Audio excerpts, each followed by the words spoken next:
So John Harbaugh, first time in his NFL career, he's going to go out with a different starting quarterback. The only head coach to have the same starting QB each of his first, really for him, 123 regular season games.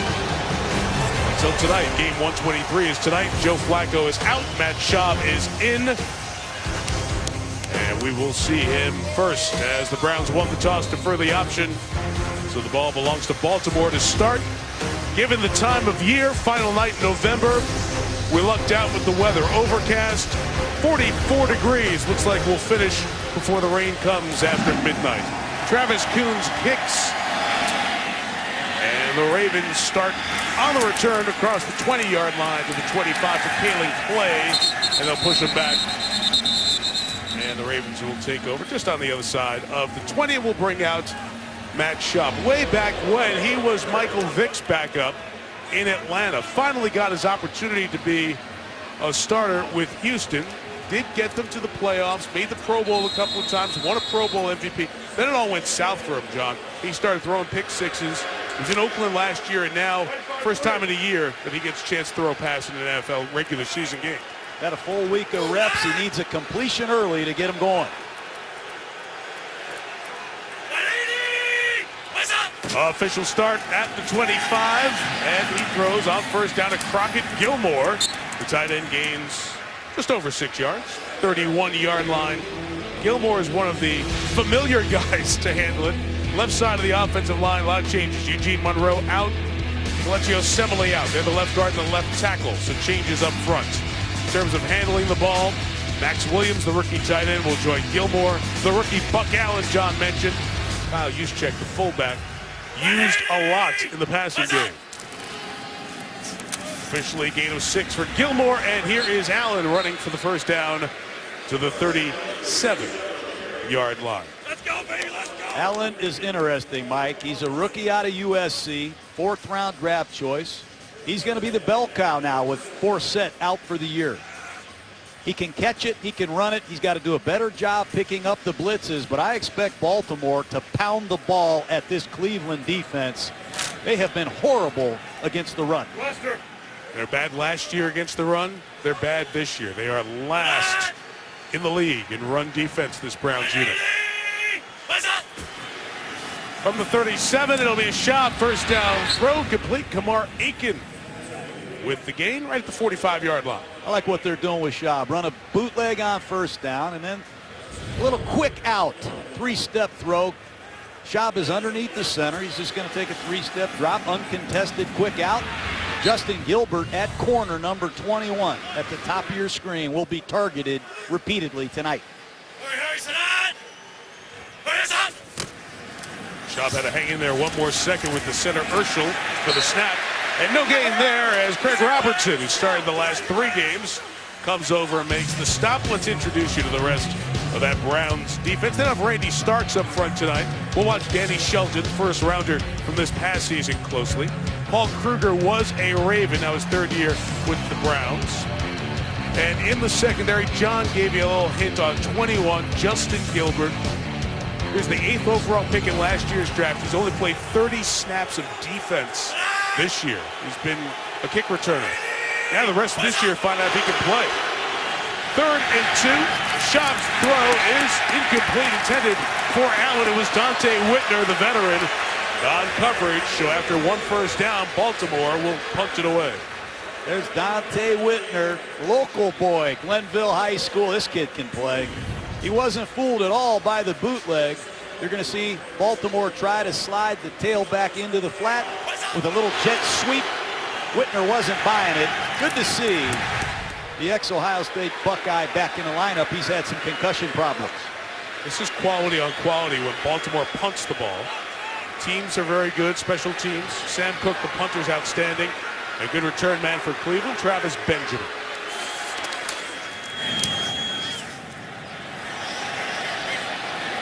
One kicked intentionally towards the sideline. It'll be 44 yards and out of bounds just at the 10-yard line, and that is where Josh McCown and the Browns will take over.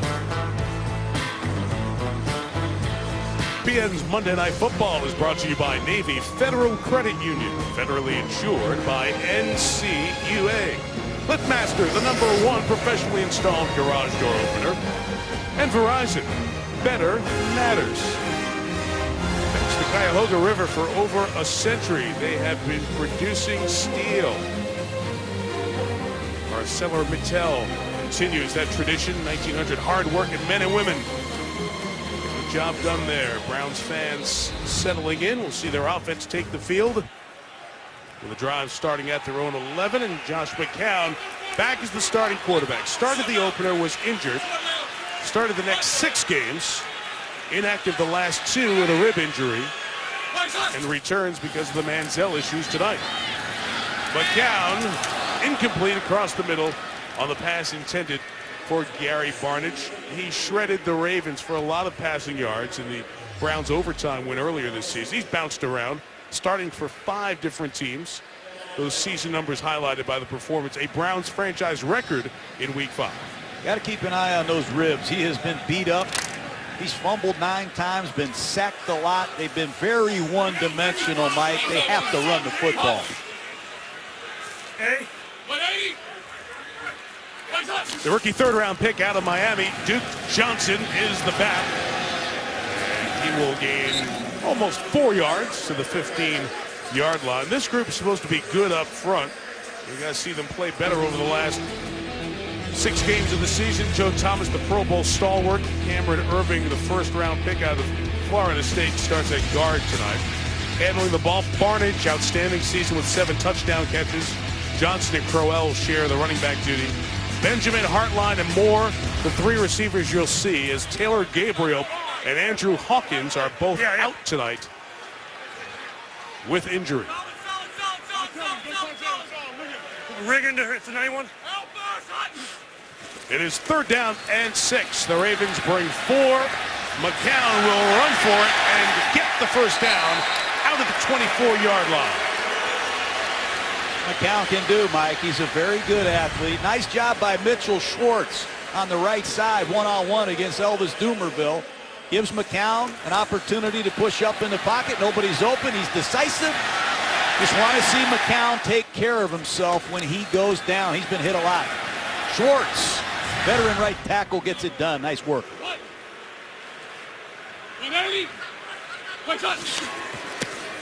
1st down run, Duke Johnson. Met in the hole by C.J. Mosley. Rookie Pro Bowler last year. Let me show you who else lines up on Baltimore's defensive side. If there's a player who's jumped out this year, John, Brandon Williams, 98. Big in the middle and on the nose. He's been one of the standouts up front for this Raven defense. Well, he's been trained under Haloti Ngata and veteran defensive coordinator Dean Peace's watch. He can make a lot of plays, and he has a lot of range, and his techniques in pad level have really improved. Isaiah Crowell's now the back. Fake to him. McCown's got nobody to throw it to, so got out of the tackle box and threw it away. Chris Canty was coming in for the pressure. Canty's up there with the aforementioned Brandon Williams up front. Timmy Jernigan closes out the starters. In this 3-4, Dumerville, 4.5 sacks. Darryl Smith keeps going. Very good player in his 12th year in the league. You know, this secondary, only 4 interceptions, tied for fewest in the league. That's a group that has to pick up its play. And Cleveland saw that in that first performance, the 33-30 overtime win in Baltimore. Zachary Orr has come in this 3rd down passing situation. As the Ravens have 5 DBs, the pressure from one of them. McCown eludes the sack, stays alive, and flings it downfield incomplete towards Gary Barnidge. It was the pressure from Ladarius Webb on the corner blitz. They do a great job, this Raven defense, with some exotic looks. They bring Webb at the bottom of the screen. He's unaccounted for. McCown shows his athleticism, his ability to get away, but they got to find a way to pick up these nickel blitzers, these corner blitzers, these free safeties and strong safeties that come a lot in this Raven defense. Another excellent punter, Andy Lee, formerly of the 49ers, set to kick it away, and it'll be from 5 yards closer to his goal line. Brad Allen, our referee tonight. False start. Offense, number 58. 5-yard penalty. Remains 4th down. Christian Kirksey flag there.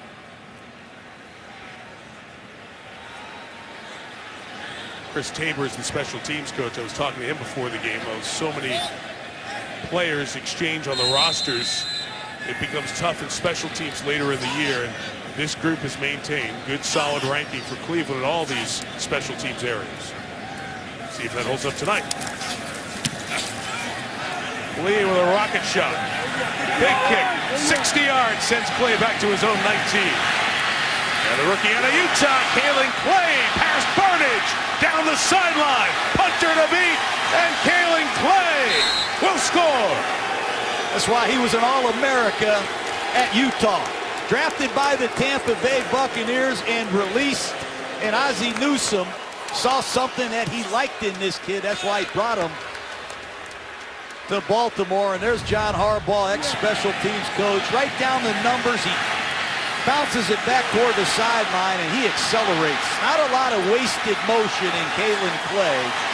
He had a knack for this in college. He just got his first home run in pro football. Great work. 3 punt return touchdowns in his days in the Pac-12 with the Utes. There have been several different punt returners for this Ravens team this year. And Clay, in his second NFL game, takes it to the house on the 82-yard punt return. Justin Tucker on to add the extra point. Good job, Sam Cook, handling the snap. The special teams gets the Ravens on the board for the first time tonight. 82 yards to number 81, Kalen Clay.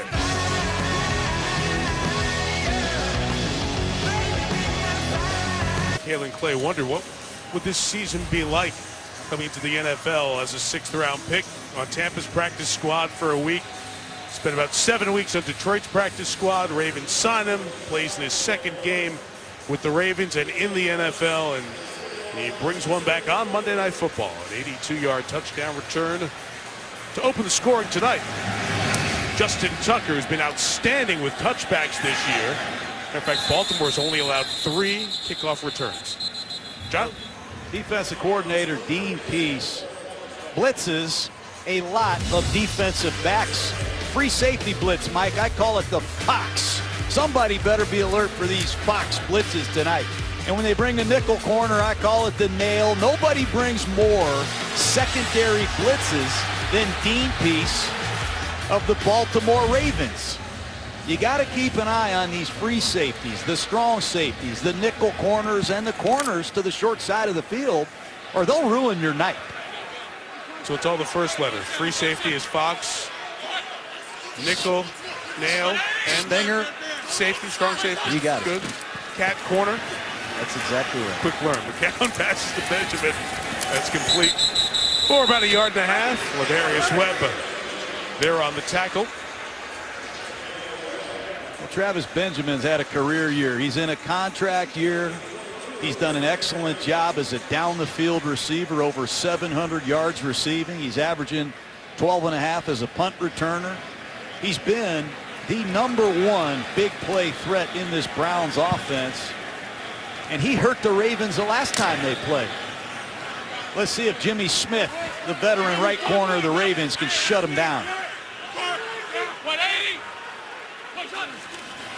2nd and 8. Fake to Crowell. McCown loading to the middle. It's caught by the tight end, Gary Barnage, having a breakthrough season as a Cleveland first down there. Well, they took a shot at Benjamin. And the one thing the Ravens have done a great job of in the last few weeks is not give up many big plays. That time they have a double move to Benjamin down the field. He's not open, so McCown resets and finds Barnage, who's a great story, Mike. But you must keep an eye on Travis Benjamin down the field. They're going to try to get double moves against safeties and corners throughout the night. The 34, it is Crowell. 2 hands on the ball as Will Hill makes the tackle from his safety position. A good first down run by Crowell. So McCown's got 2 backs he's dealing with tonight, essentially. Duke Johnson, the rookie, and Crowell in his second year out of Alabama State. Had a good splash start to his rookie season. See those 8 touchdowns. This year only averaging just over 3 yards a carry. Just hasn't been there for either running back on this Cleveland team. They have not blocked very well. They've had way too many negative yardage runs. Around 15% of their runs have lost yards. McCown hit as he flings it to the sideline. Pass incomplete. Pressure was coming from Timmy Jernigan in his second year out of Florida State. We got John DeFilippo as the offensive coordinator. Youngstown, Ohio native, 36 years old. His first season as the Browns offensive coordinator. I think he's a good coach. He's just been the 6th different offensive coordinator in 6 years, Mike. Hard to develop an offense when you change coordinators, snap counts, systems, and players year in and year out. Hey, 57.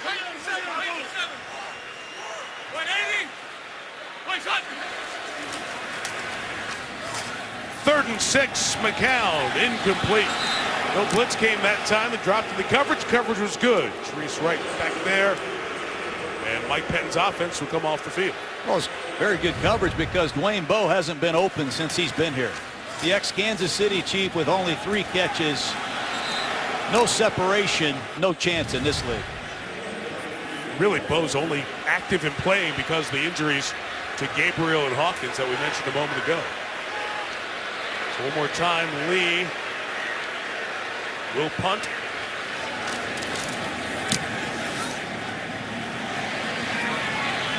So it's 48 yards, fielded by Clay at the 15. Fielded upfield again, and he returns at 15 yards. To the 30-yard line, Johnson Batamosi in on the tackle. Ravens up 7 and on the field in a moment. The NFC East, Giants and Redskins are tied. We will be just outside the nation's capital for the renewal of one of the great NFL rivalries, the Cowboys and the Redskins, with the stakes changed significantly after Washington's win over the Giants. They're tied atop the NFC East. We'll see you Monday night for Washington and Dallas. Schaub starts this drive with a 30. Nice run by Buck Allen. 21 yards into Cleveland territory at the 49-yard line. This is awful run defense by the Browns. They're just going to run an outside zone and come storming off the right side with very little resistance anywhere by this Brown defense. I'd run the same play from the same formation until they stop it. Javaris Allen adds to those 20-plus yard gains given up. A run of 4 there as Jamie Meter makes the tackle. So we mentioned Allen. His nickname is Buck. I'll tell you why in a second. He grew up in Tallahassee, went out to Southern Cal to play his football, and really came on late. His last 19 games, big surge as he got to see the ball more often. And Ozzie Newsome, who's done a great job for so many years in the Ravens personnel. First USC player he ever drafted. Kind of ironic or shocking, really, to see that it had been that long until he drafted a player from Southern Cal. Allen paying off. His pass is complete to Jeremy Butler out of Tennessee Martin. And he gets the first down at the 35-yard line with just his 6th catch this year.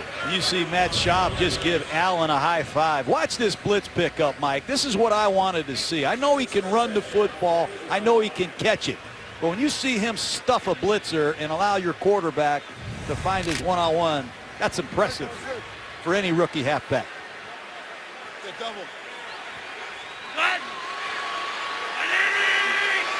First and 10 from the 35. And Schaub swinging it out to Juszczyk. It's complete. Yeah, I know what play that was.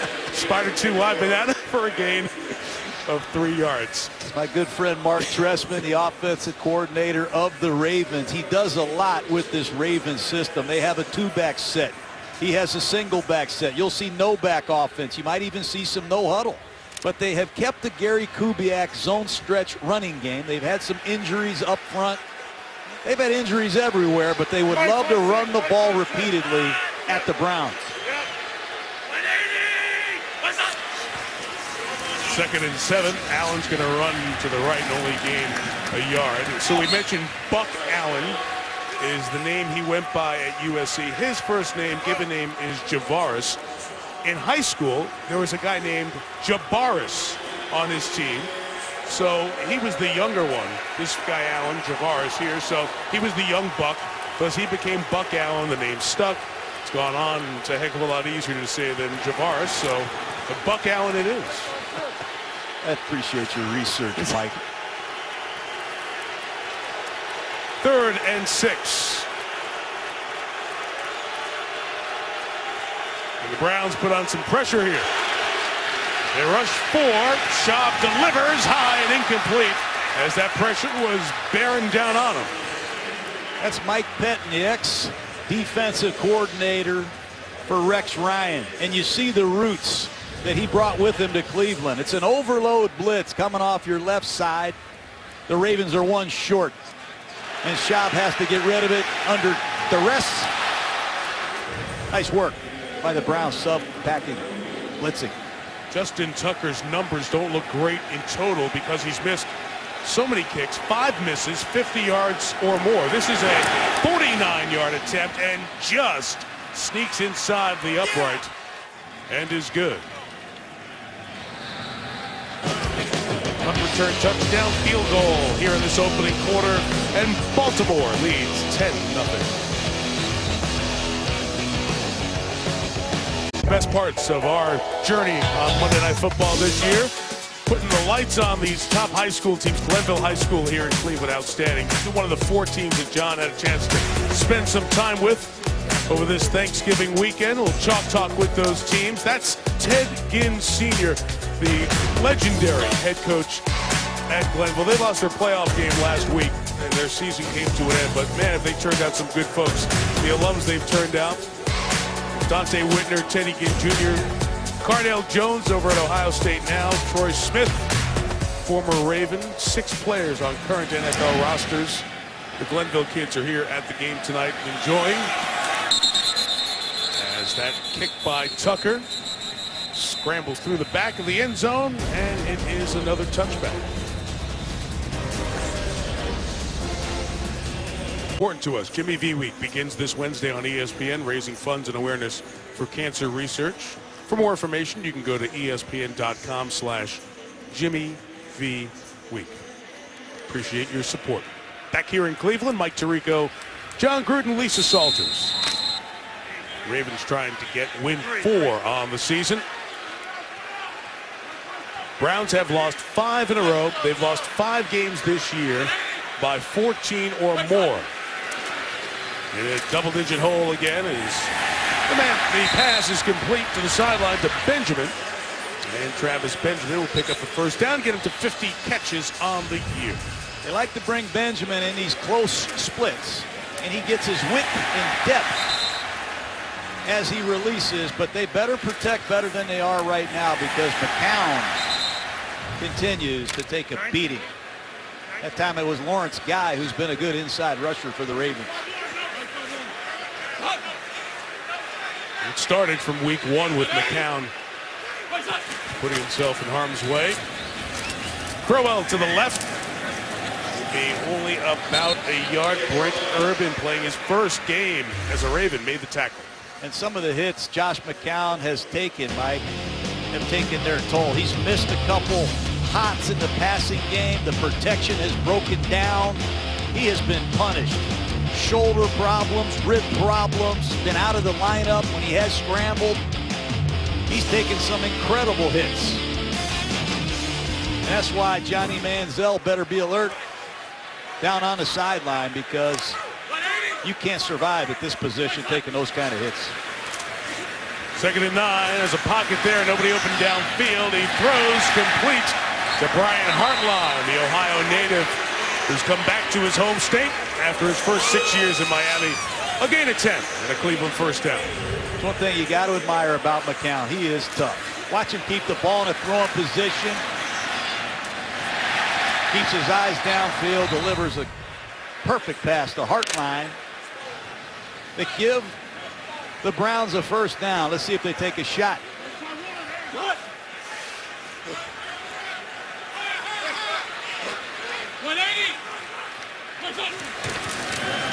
Run, Crowell. Gain of a couple of yards. Mike, your appreciation over the years, veteran quarterbacks like this, like McCown, who's 36 years old. I mentioned how many teams he's been on. He's been a starter in 5 different places. You know, it's one of those guys say, well, it's our best available option. But for him, I respect the fact that he comes in and does such a professional job here, knowing he's holding a place for Manziel to get ready down the line. He's been a great leader and a great mentor, and he's earned a lot of respect, just like Matt Schaub has for the Ravens. Look what Matt Hasselbeck has done for the Indianapolis Colts at age 39. These are valuable commodities, quarterbacks, whether they're starters or not. 2nd and 8. Benjamin gets the hand, and he'll get the first down. Look out over there on the Browns sideline. Paul Kruger on defense took the biggest hit on that play. Everybody gets up. Okay, it's a first down for Cleveland. Might be the fastest man in pro football. Travis Benjamin reminds me of a guy I coached, Joey Galloway. He could leave you in the dust. He's going to get a nice payday. He's had an outstanding season in year 4 here with the Browns. Came back from a torn ACL, free agent after this year. Galloway's on TV more than we are these days. He's unbelievable. Joey doing a great job in the college football studio. 1st and 10 from the Ravens side for the first time. It's Barnidge with the catch. And Gary Barnidge will gain 9 as Darryl Smith brings him down. Gary Barnidge beat up the underneath coverage of the Ravens when they played in Baltimore. Here he is against Darryl Smith. I call that a jerk route, Mike. You hook over the ball, and then you jerk your body away from where the defender is, and you can see how comfortable McCown is with the veteran tight end who's come out of nowhere. He has more catches this year than he did in his first 7. 2nd and 1. Duke Johnson bouncing it to the outside. And Johnson will have a first down for Cleveland. Flag down in the secondary as he's tackled at the 29. I think they got Marlon Moore on a hold.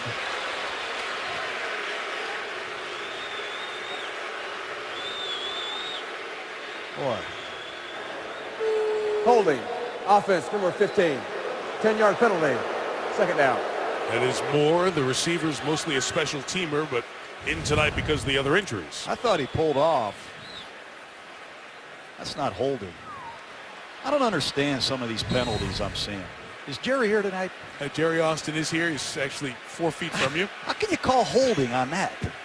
It just it ruins the drive. They're trying to get their running game going. The kid makes a nice run, and it's a phantom holding call. Sorry, Mike. No, that's fine. Jerry's just pleased that you show him the same respect you did when he was officiating. You were coaching. Man's 4 feet away from you. You're asking if he's here tonight. Flag makes it 2nd and 4 from the spot. McCown in trouble and brought down. And he's done that a time or 2 in his career. Elvis Dumervil, 95.5 sacks with that one, which brings us to the end of the first quarter. All 10 scored by the road team after 1 in Ohio. Baltimore 10, Cleveland nothing.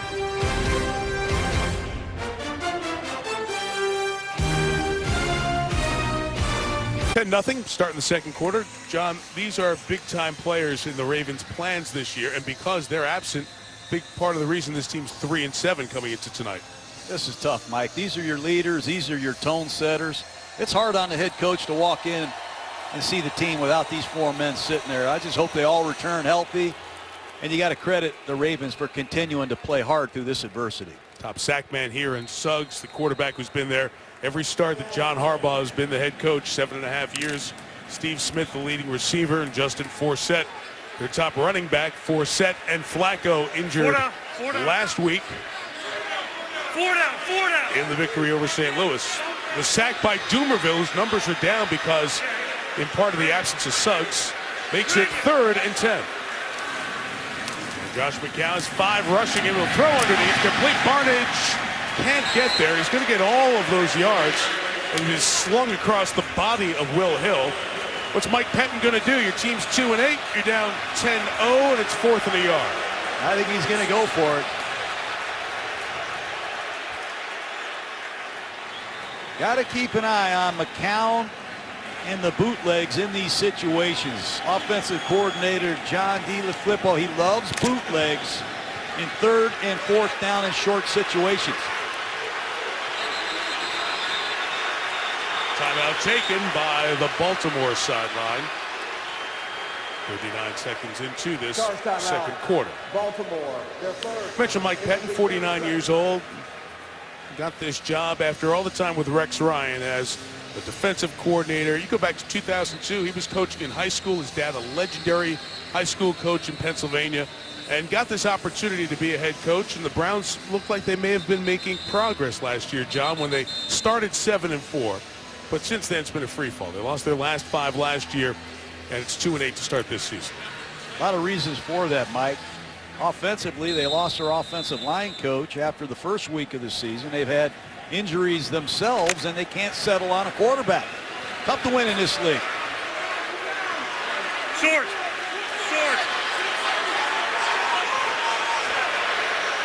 Empty backfield going for it on 4th and 1.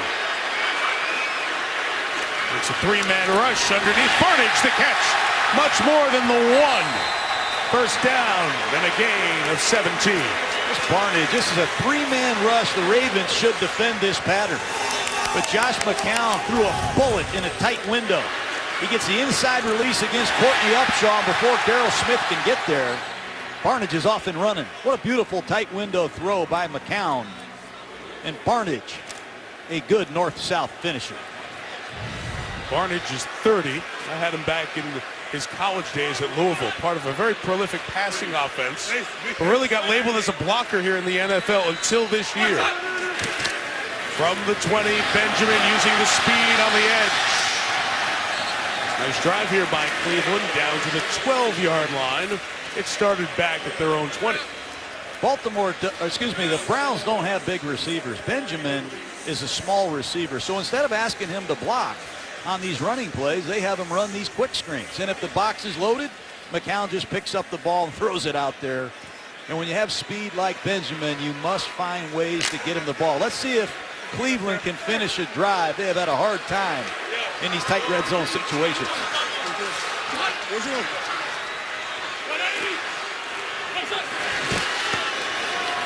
Crowell couldn't get away from Darrell Smith.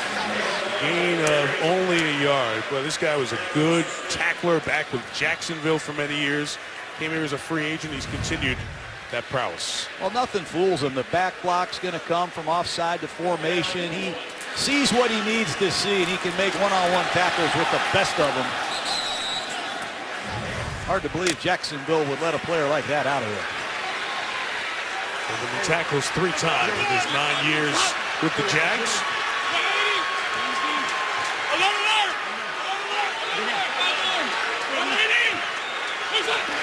Play 13 of the drive will be a run. Crowell stopped by C.J. Mosley. And a field goal attempt coming for the Browns. It's an all-out blitz, and no one's accounting for C.J. Mosley. He's just going to come screaming off the right side. They've got to have extra blockers on the field to block these extra blitzers of the Ravens. McCown should have taken a timeout there in a 3rd and 1 situation, but here's Coons, who's been quite impressive, Mike. 16 in a row, the longest for a Cleveland kicker to start his career. The game winner at Baltimore, 32-yarder when these teams met. And he knocks that through, put himself atop the NFL list. Start your career 17 for 17. ESPN's Monday Night Football brought to you by GMC. We are professional grade. At NFLshop.com, order your holiday gifts today and save up to 20% off. Holiday spirit at the Cleveland Botanical Gardens. The winter spectacular called Glow. How are you on gingerbread houses? I love it. Last time you made one. It's been a couple years. Been a couple? Mike. Maybe we can do that next week. Do you have the address of that place? Let's go do that. We're going to tomorrow. do that? Botanical Gardens in Cleveland? Sure. Love it. 10-3 here. I mentioned that Coons field goal, 17 in a row to start his career. It ties Kai Forbath, who did it back in 2012. And Chandler Catanzaro last year with Arizona. They made their first 17 attempts. So he's atop the list with those 2 gentlemen. Chance to be there alone if he can make his next one. The This kick is going to go out of bounds. And that's one of those killers. That instead of being a touchback, take over at the 20, pay a much bigger penalty. Special teams have really hurt Cleveland, and that's been their strength, Mike.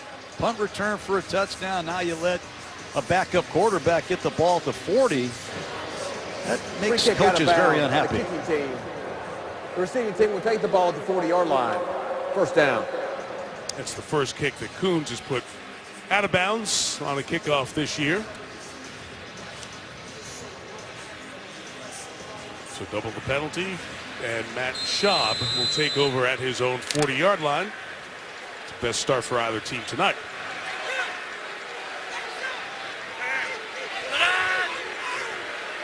The 34-year-old University of Virginia, Matt Schaub.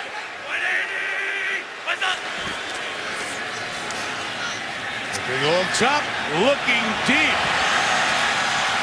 Caught inside the 15-yard line by Chris Givens. His longest reception of the year. You see Matt Schaub audible to that play. And he gets Givens against Williams on a double move down the field with no safety help.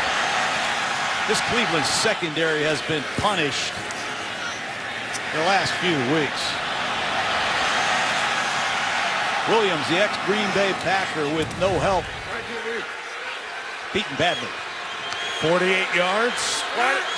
Ties the second longest reception by a Raven this year. Baltimore right away in the red zone. Working from the 12 with Buck Allen to the left. He's pulled down. Carlos Dansby and the rookie Danny Shelton on the tackle. Carlos Dansby. He's done it a long time, Mike. 12 years. Done it in Arizona. He's done it in Miami. Now he's doing it in Cleveland.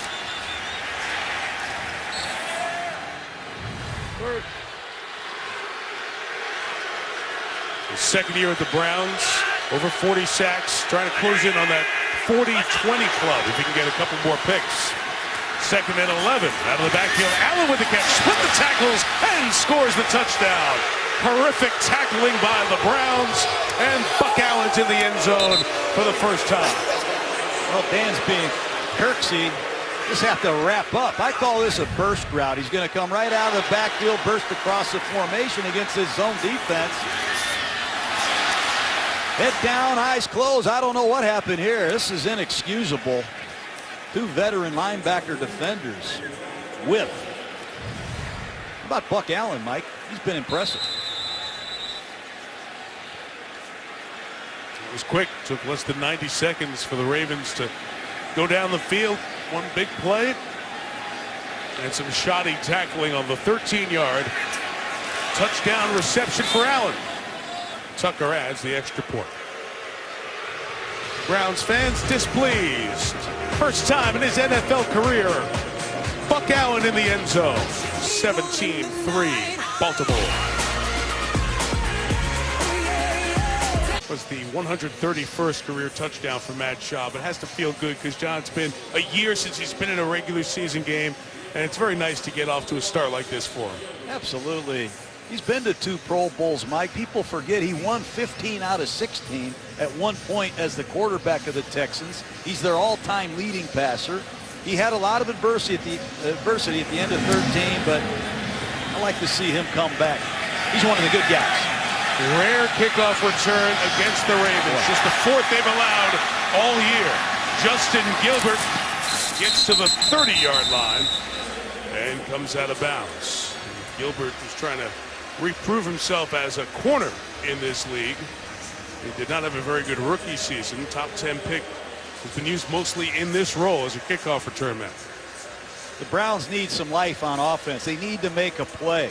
Just don't sense a lot of enthusiasm on the sideline, breaking the huddle.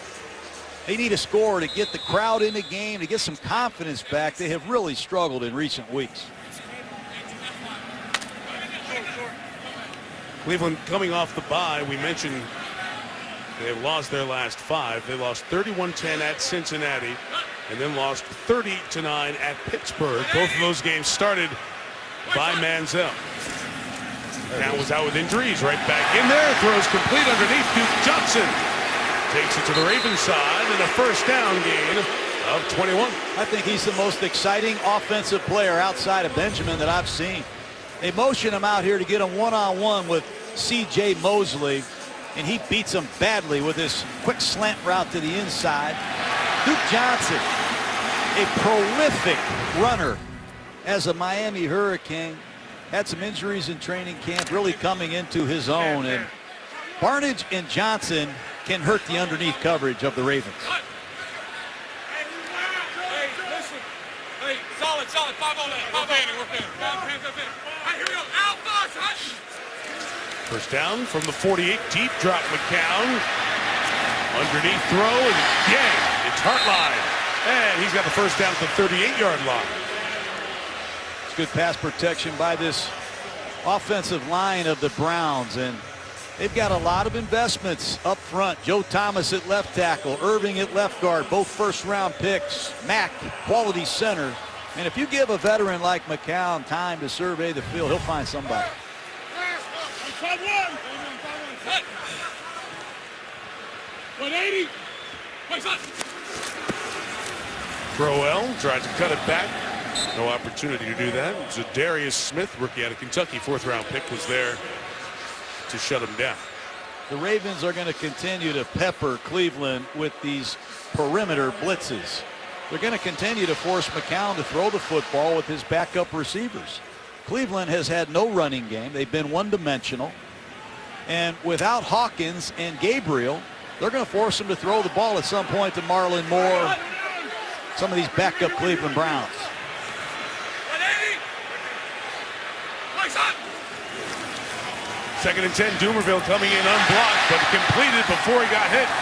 It's Benjamin for the first down. Good job by McCown. Staying in the pocket. 2 veterans exchange respect.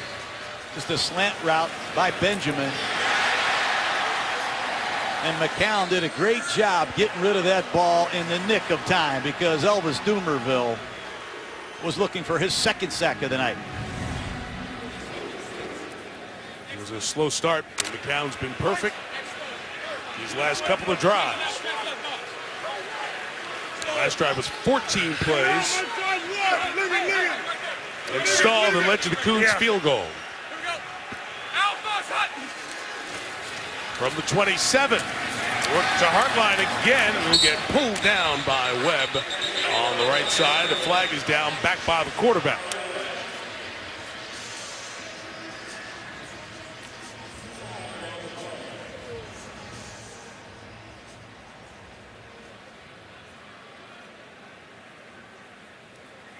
Hands to the face, yep, Mike. it'll be on Baltimore. Illegal use of the hands. Hands to the face. Number 98 defense. 5-yard penalty. Automatic. First down. It's Brandon Williams, who we've been talking about. He stepped into the Haloti Ngata role in his 3rd year in the league, and Williams has really impressed the Ravens with his play, but guilty there of the flag. I'll go back to the Browns offense, Mike. They have not finished drives, and they need to put the ball in the end zone. They failed here the last possession on 3rd and 1. Can the Cleveland Browns finish the drive?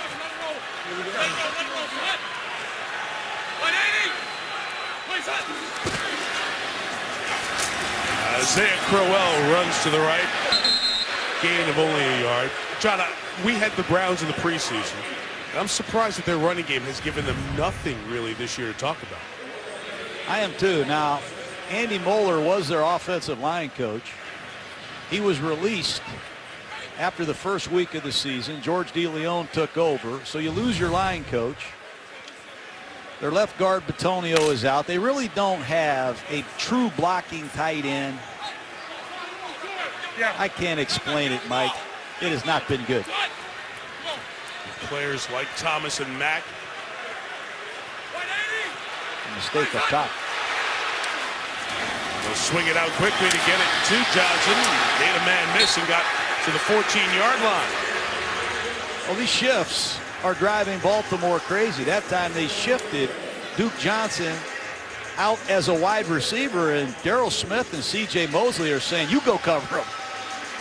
That man is quick. Top of the screen, you see Duke Johnson. Mosley finally went out there late to go get him. He is quick. This is what you talked about, John. Having success down here in the red zone, 3rd and 2. 180. Trying to run it with Johnson to the right. Use that speed to accelerate and get the first down just outside the 10-yard line. I like that. Give this kid the ball. Run right behind your veteran right side. Greco, Schwartz, and Alex Mack at center, and that's a beautiful first down. We have a Raven down. And it's C.J. Mosley, their number 2 tackler. It's such an important part of what they do defensively.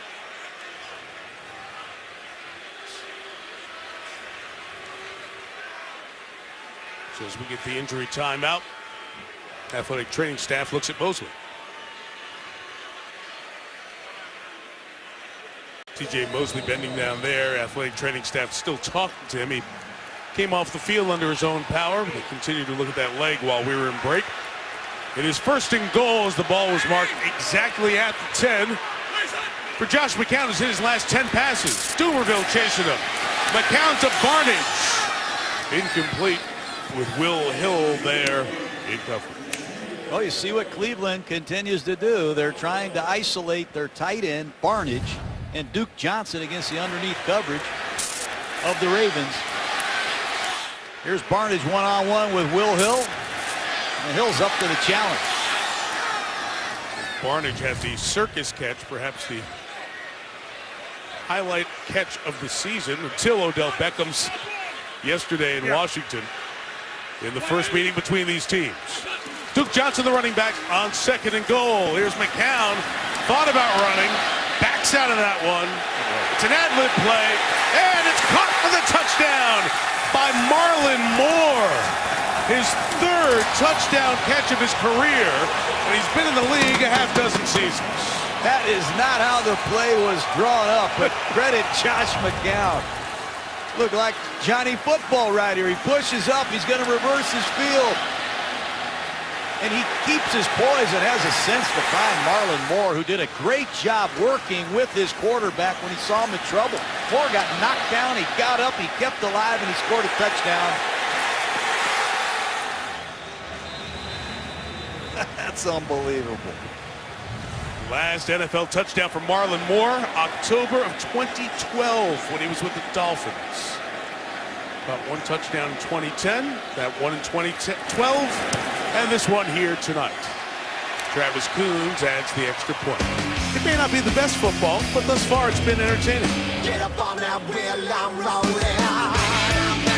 2 franchises very familiar with each other. Cleveland, of course, was home to the first great dynasty in pro football. They had a Hall of Fame coach. Legends like Groza and Graham. 2 different leagues. The Browns played in 10 straight championship games. And in 1964, Jim Brown leading the way. The Browns won their 8th and their most recent title. Since then, so many disappointments, none more gutting than when owner Art Modell in 1995 moved the Browns to Baltimore, whose fans saw their Colts pick up and leave for Indianapolis a dozen years before. They knew the feeling. So Cleveland fans eventually got the Browns back, starting from scratch in '99. But they had to watch with jealousy the very next year when their old team, the now Baltimore team, won the Super Bowl. Started a 15-year run, 10 playoff appearances and 2 titles. While in that same time, Cleveland has seen a perpetual construction project. 1 mere playoff appearance, worst record in the league since the Browns came back. And here they are, 2-8. Every time that the Browns see the Ravens and their success, they can only wonder, what if? Time has healed some of that a bit. The franchises are so separate now, and there are very few threads left one place from the other, but it's different coaches, it's different general managers searching for a quarterback, while the Ravens have been success and stability. Short kickoff here. It's in the hands of Kalen Clay, who scored a punt return touchdown earlier. And Batamosi, second special teams tackle at the 21-yard line. John, here's what I'm talking about. It's been like a house of cards. He's just dealing out of a deck, trying to find a combination that works. Jimmy Haslam is the owner now. Second owner they've had since 2008. It's all in the last 8 years. Ray Farmer's their 5th GM. Mike Pettin, the head coach. fifth, and often the GM and the head coach haven't come in together. DeFilippo, the sixth offensive coordinator. Jim O'Neill, the fifth defensive coordinator. Game's hard enough when you have stability. When you have instability, you got no shot. That's been the reason the Browns have been as bad as they have been since coming back in the league. Shaw, 21. Buck Allen slips and falls, and it's a couple of yards. Man, we travel around the country. We talk about stability and trying to find it. They've got no shot here to have continued success. Yeah, but I know Jimmy Haslam, and so do you. And he's going to find a way to get it right. And Mike Pettine was brought in here to find the right coaches. It's going to be about the quarterback and developing these young players. They've been unable to have any continuity anywhere, but it starts up top with Jimmy Haslam. He's got to show the confidence in hiring the right people and let them do their job, but it's not going to happen overnight. 2nd and 9 from the 22. Allen out of the backfield. Whitner comes and makes the play and ties him up. It's a loss of a couple of yards, and that's one of the players who wanted to come back to his home state and try to return the Browns to what generations ago grew up with. Well, you've got to bring some players, veteran players that can come in here with a championship mentality and be leaders daily in the meeting room, on the practice field, winners. And that's what Whitner is. He's got to stay healthy and continue to show the way. It'd be nice if Paul Kruger, the ex-Raven, would take advantage of this beat-up Raven offensive line. This is 3rd and 11 for Matt Schaub. Kruger with the pressure. Schaub escapes the pressure, looks to take off, and he'll throttle it down about 4 shy of the first down, and that's a 3 and out for the Cleveland defense for the first time tonight. It's good work. An immediate stop. And here's Benjamin. And Cook, as good a punter as he is, he's got to be very careful with where he places this football, because Benjamin can be a nightmare.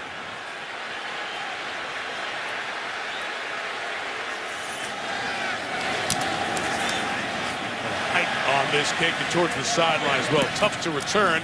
Fielded on the hop by Benjamin. A 46-yard kick will take him out of bounds right around the 40-yard line. Confident punt returner with good hands to make that snatch. Well, there's Johnny Manziel over on the sideline. It was a couple of weeks ago that Mike Pettine said he was going to be the starter going forward for the rest of the year. Then the video surfaced of Manziel during the time when the team was away because of the bye week.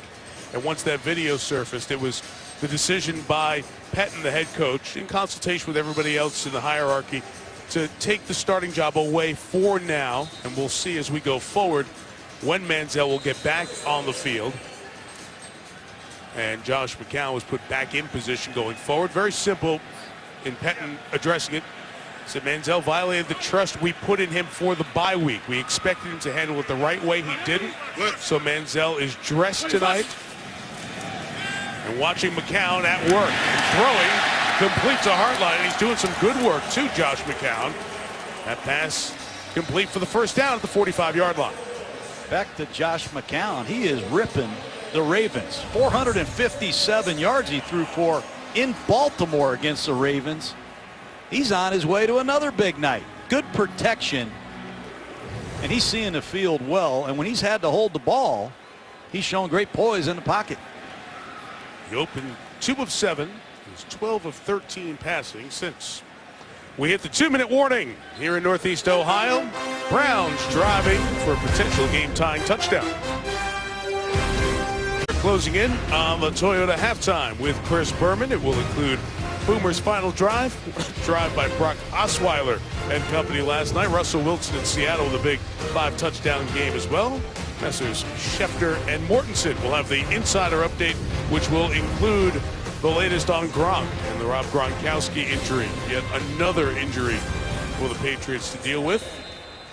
New England knocked from the ranks of the unbeaten last night, so only Carolina with a 0 in that right-hand column. All the reviews initiated by the replay booth upstairs. Inside of 2 minutes left. McCown, rocket shot, middle. Barnage to the 14-yard line. They are shredding the Ravens. Again, 31 on that pass and catch. There's no pass rush at all. And Barnidge is going to nod to the outside and beat Will Hill easily down the seam for another big catch.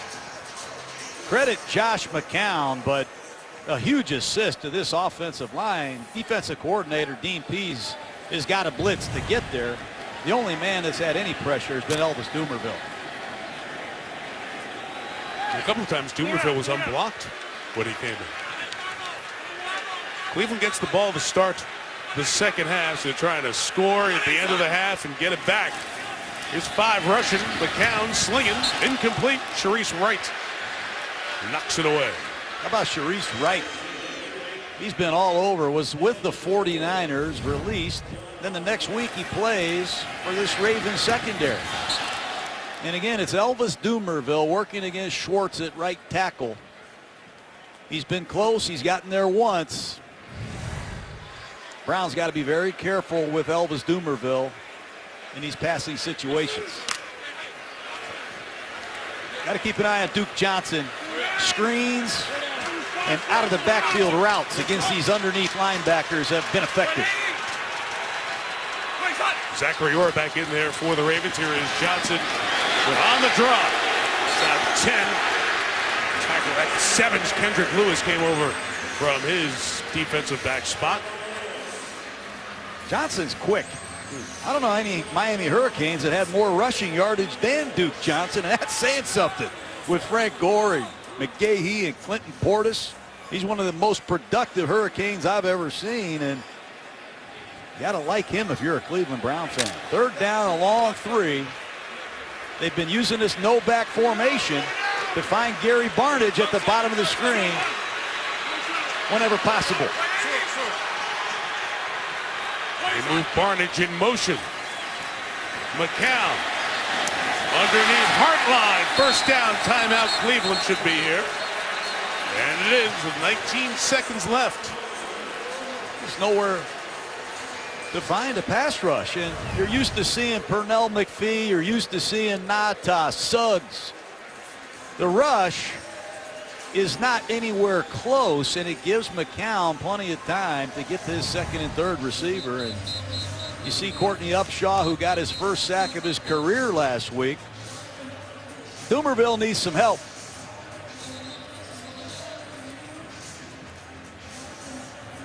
I'm laughing here watching McCown. Remember, Jay Cutler got hurt. We had a Monday night up at Lambeau, Packers and Bears. McCown came in, saved the game. He had a terrific stretch there for the Bears. We also saw him beat Dallas as well on a Monday night.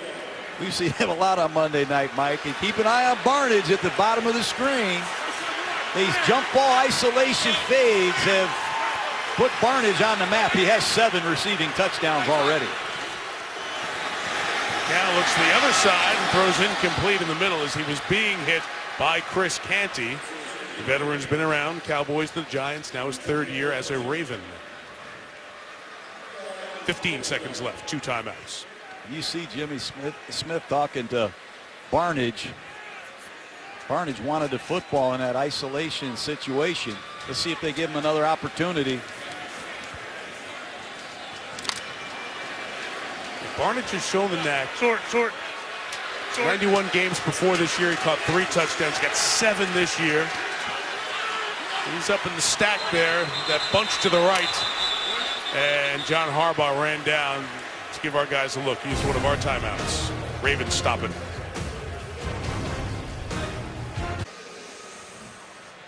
.43 degrees. Kind of comfortable night, all things considered. It's a lot colder a couple of days ago. No wind to speak of. The Browns have dominated this half. 232 yards, 15 first downs. Trying to score the game-tying touchdown here. McCown swings it. Contact as Duke Johnson was out in the pass route with Kendrick Lewis. It's incomplete, and it will be 3rd down. McCown got fooled that time. He motions Johnson out of the backfield. It's a 3-man rush. And you're going to see Lewis go with the motion. I thought he timed it perfectly. Nice play by the veteran, Lewis, who's been around. He's been in Houston. I've seen him play for a lot of different types of defenses. And here he is in Baltimore on 3rd and goal. Barnidge at the top of the screen. They had the timeouts earlier to think about running, but there's such a poor run team. It's all in the air. 3rd and goal. Here's McCown. Canty hits him. He throws to the back, incomplete as the pressure came on. So Chris Canty getting back to McCown a couple of times on this drive inside the 10. And speaks, John, to the issue the Browns have had throughout the year. Very poor red zone touchdown completions. Well, Canty hears us loud and clear, Mike. 2 very good rushes against the rookie, Cam Irving. And that's got to be concerning if you're Mike Pettine. You want to see Irving in his 2nd start at left guard do a better job against Canty, but the veteran wins. Chance to see an NFL record here. Most field goals made without a miss to start your career. Good for him. Travis Coons, 18 in a row. You were here to see it. 17-13 Ravens. Travis Coons kicks it off. It's a line drive. Just to a knee to prevent anything bad from happening. As Max Williams, the rookie, got on that kickoff. And it brings the first half to an end. So Cleveland gets the ball first. They outscored Baltimore 13-7 in that 2nd quarter. We send it to Chris Berman to the halftime with the Ravens up 17-13. Oh, Johnny Football's here. He's dressed, but he's not playing. It's Josh McCown at the helm like it was at the start of the season for Cleveland, maybe for the last time this year. Took a bit of a beating as the game went on. Early success for the Ravens. Kalen Clay, the punt return. And Buck Allen, this score was 17-3, but the rest of the half dominated by the Browns. They couldn't punch it in the red zone a couple of times. That's the one time they did to Marlon Moore. The math adds up to 17-13. And the ball coming Cleveland's way to start the 3rd quarter here on Monday Night Football. Mike Tirico, John Gruden, Lisa Salters down on the field. We'll hear from Lisa momentarily. Not a very good offensive half for the Ravens. 17 points, 17 plays, just 5 first downs. They only had the ball for 9 minutes. Thank you. Nice assist there, sir. So Browns are doing the job here offensively, John, and that's got to be heartening to Cleveland and to Mike Pettine going into the 2nd half. Cleveland's done a nice job. They got to finish these drives in the red zone, and they got to tackle better. That's the one thing the Browns have not done against the Ravens, and it's led to 17 points, poor tackling. And we will see in our Zales Extraordinary Moments those issues that could make the score different in the 2nd half. Well, it started. Andy Lee had a beautiful punt right on the numbers, and you see the Browns fail to break down and make a simple tackle in the open field. It results in an 82-yard punt return. That's how Baltimore got 7. Then it's just a simple check down. Christian Kirksey, Carlos Dansby, right there for the easy tackle, and it turns into 14 points. Cleveland's got to tackle better and finish drives in the red zone. And Baltimore, Mike, they've got to find a pass rush somehow because Josh McCown threw it 26 times in the first half. Now there's Justin Gilbert back deep to receive this 2nd half kickoff. I mentioned earlier that he had a kickoff return. It was just the 4th against the Ravens this year. Really speaks to the quality of Justin Tucker in kicking off, limiting the opponents to that few return opportunities. And none for Gilbert here, but here is Lisa Salters. Mike Pettine said he told his team this week that you learn a lot about adversity, looking at yourself in the mirror and the players around you. You learn a lot about yourself just by going through adversity, not just with the quarterback situation this week, but being 2-8 and down 10-0 in this game. He said we easily could have packed it in, but we didn't. Josh McCown, he said, is playing well. He's spreading the ball around. He said our protection is solid. He said we had that hiccup on special teams, but right now we feel the momentum is going our way. As for the Ravens, John Harbaugh told me we just have not been able to stop them on defense. They're getting our base defense on the field, and they're just throwing the ball. He said generating a pass rush is what we've got to figure out. Let's see if they're able to do that. We'll watch Lisa. Thank you. McCown with time. Surveys and almost threw a pick. C.J. Mosley was back there, got a hand on it, couldn't reel it in. Got to make that catch. The Ravens can't buy an interception, but Josh McCown did have a nice first half. He scrambled for a couple first downs. He protected the ball and himself. He threw the ball on time and accurate. Duke Johnson, then his beautiful seam pass to Barnidge. In this bizarre scramble play, he reversed the field. He found Marlon Moore, of all people, for a touchdown. And he's been impressive other than that throw you just saw that should have been intercepted by Mosley. 42 plays, 28 of them passes, the 15th run of the night.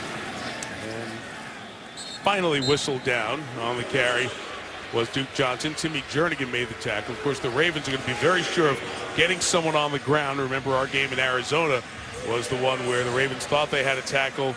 No whistle was blown, and it turned into a big game the other way for Chris Johnson, who's now banged up for Arizona. This Ravens secondary somehow needs to find a way to get a turnover. Just 4 interceptions. They haven't forced or recovered a fumble. They need some impact work from this Raven back end.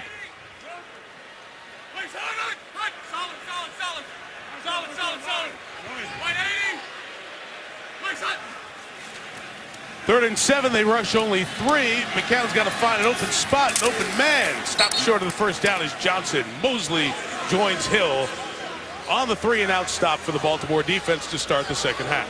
Is that a nice play by C.J. Mosley? It's a 3-man rush. There's 8 Ravens in coverage, and you got to key the quarterback. Sense these crossing routes in front of you. When that ball's delivered, you rally, and you make a tackle short of the first down. Well done. Here's Clay, who reeled off a long one in the first half. 82-yard punt return for touchdown. Andy Lee to kick it for Cleveland.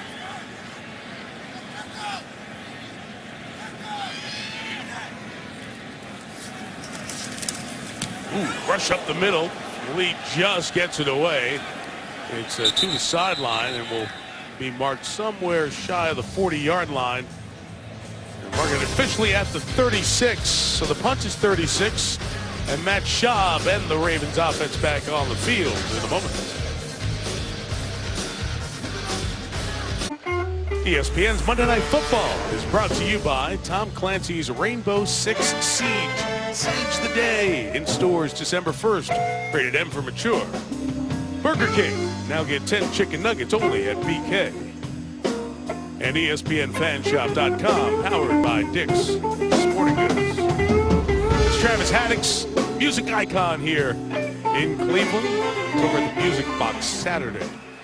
Good tunes there. Let's see if they throw to the fullback Juszczyk on first down to start this half. The Ravens have done that a lot thus far this year. Browns are ready for it. It's pass incomplete for Kamar Aiken, the wide receiver. That's what happens when you have a new quarterback. Timing often is off. That time, watch Schaub come out of the fake, and he's going to throw the ball before Aiken is ready for it. Timing, location affects accuracy, and that's a problem when you change quarterbacks this deep into the season.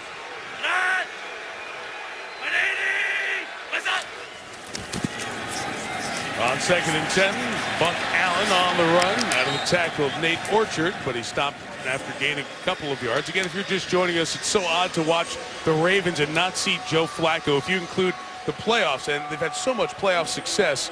First time in 138 games, regular season in the playoffs, there's no Flacco. This is the end of the game against St. Louis. His own lineman rolls back up into him late. James Hurst, who was in there as a backup. Flacco ran 3 more plays, finished that drive. It is an ACL and an MCL tear that they're going to have to work on. Surgery hasn't happened yet. Swelling needs to go down. They might do the MCL, might not have to do the MCL. Certainly in time they'll get in there, repair the ACL, and they expect him to be ready for training camp next year. Shot, third down is intercepted. Carlos Dansby with the pick. 6, touchdown, Dansby. That's why Matt Schaub is no longer in Houston. It's the interceptions that are run back for touchdowns. It's almost incredible how many times the ball is intercepted and returned against Matt Schaub. It's a zone blitz. You're going to see the linebacker see the throw the whole way, and the Cleveland Browns are on the board early in the third quarter, and Matt Schaub, he changed the protection. He had time to look over the field. He just forced the ball, and Carlos Dansby with interception number 19 of his career. Dansby had a 35-yard interception return for touchdown against Peyton Manning in Denver earlier this year. and now gets Schaub for 52 yards. An extra point is just good by Coombs. They get 20-17. Dansby back in the end zone on a pick six one more time, and the Browns are on top by 3.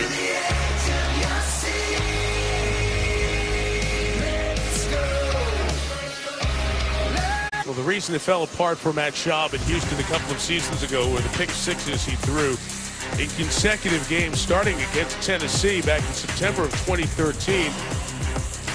It was a stretch. Now his teammate Darrell Smith taking one back there. As a matter of fact, 4 consecutive games he threw a pick six. The only player in NFL history to have that happen to him. That was the beginning of the end in Houston. And then here tonight, it is Dansby. Just wait for it, reading him. And Dansby, for the 6th time in his 19 career interceptions, took the pick back for the touchdown. And is giving Cleveland its first lead of the night. No return by Clay, so it will be a touchback. John, there are the numbers, and we talked to Matt Schaub about that. It was really hard to piece together why it fell apart in Houston and why he started throwing those interceptions that turned into really devastating plays for the Texans. Well, as a member of the Oakland Raiders last year, he only threw 10 passes, and one of those was intercepted, run back for a touchdown. Here's one in his first game as a Raven. They have to be eliminated or you're not going to be playing in this league. It's unfortunate he was fooled by coverage, and let's see how he responds to adversity. Terrence West, the former Brown, has come in the game, gets the carry and only gets a yard or so. Barkevius Mingo, the tackle. Well, it's an overload blitz. Credit Mike Pettine and his coaching staff. They're going to bring 4 Cleveland Browns at the bottom of the screen, and Dansby is going to read the quarterback in zone coverage, and he steals this square in the whole way. Dansby, he scored a lot of touchdowns for a linebacker, Mike. Yeah, I'm laughing because it was a bad throw even if Dansby was there. Did you see the reaction of the corner? The corner was upset that Dansby, his teammate, caught it for the pick. I think it was Tramon Williams. Here's the run by Terrence West, and he's got it for the first down. Terrence West ran for this team here a year ago in Cleveland. They drafted him in the 3rd round. He led the team with 673 yards and 4 touchdowns. Was traded to Tennessee for a 7th round pick when this season got started. They didn't like the day-to-day accountability. They didn't feel he brought what they needed on a day-to-day basis to be the back of choice. So West was moved to Tennessee. They let him go. He signs here with Baltimore. Guy put up a lot of yards in the state at Towson. Now making his Ravens debut. It's back to Buck Allen as the back. Running to the right. He is stopped for no gain. First hit John Hughes III. Bearcat out of Cincinnati. It's important that Cleveland gangs up on the run. Put 7, 8 in the box and dare Matt Schaub to throw the ball. These receivers for the Ravens are still unknowns. Kamar Aiken, number 11, has become the number 1 receiver. Givens was traded for midseason. There's not a lot of continuity. Look out there, number 17, Jeremy Butler. Who are these Raven receivers? If I'm Cleveland, I'm going to make them beat me.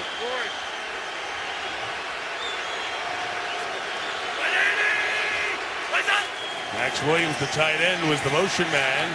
Schaub is going complete to one of those receivers. Kamar Aiken with the grab. It'll be a first down for Aiken at the Baltimore 43 in front of Tramon Williams.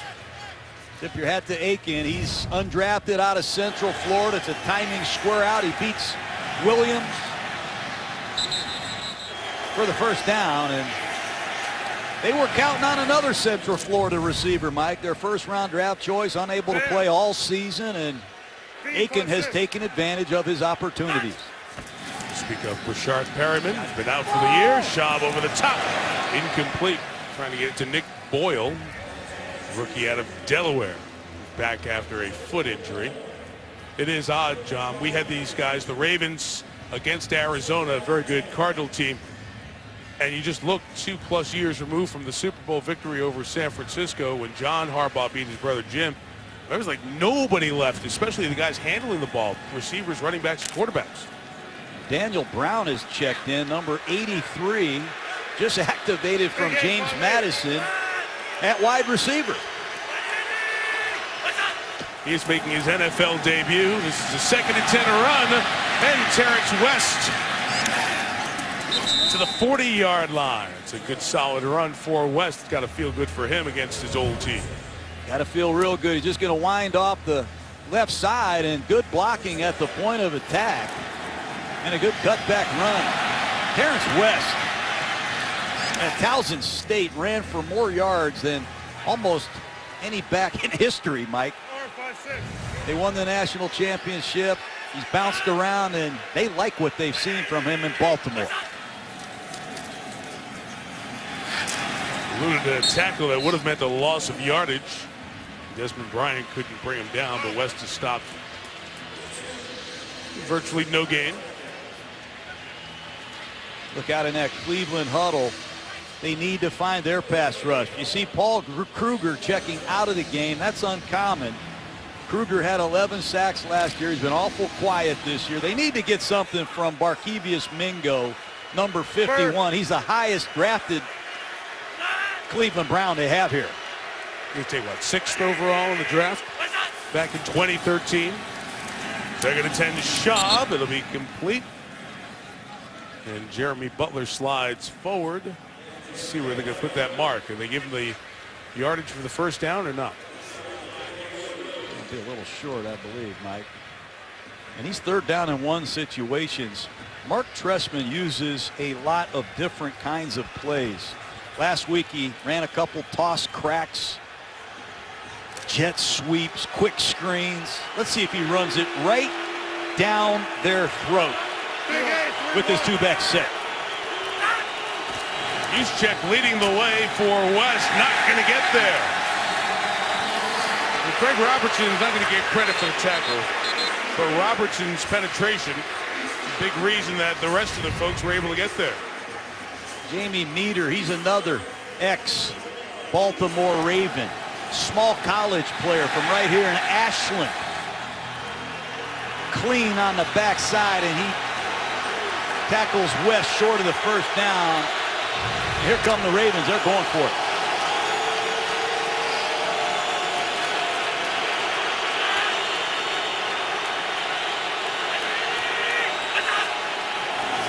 Throw it on 4th and 2, and there is Juszczyk.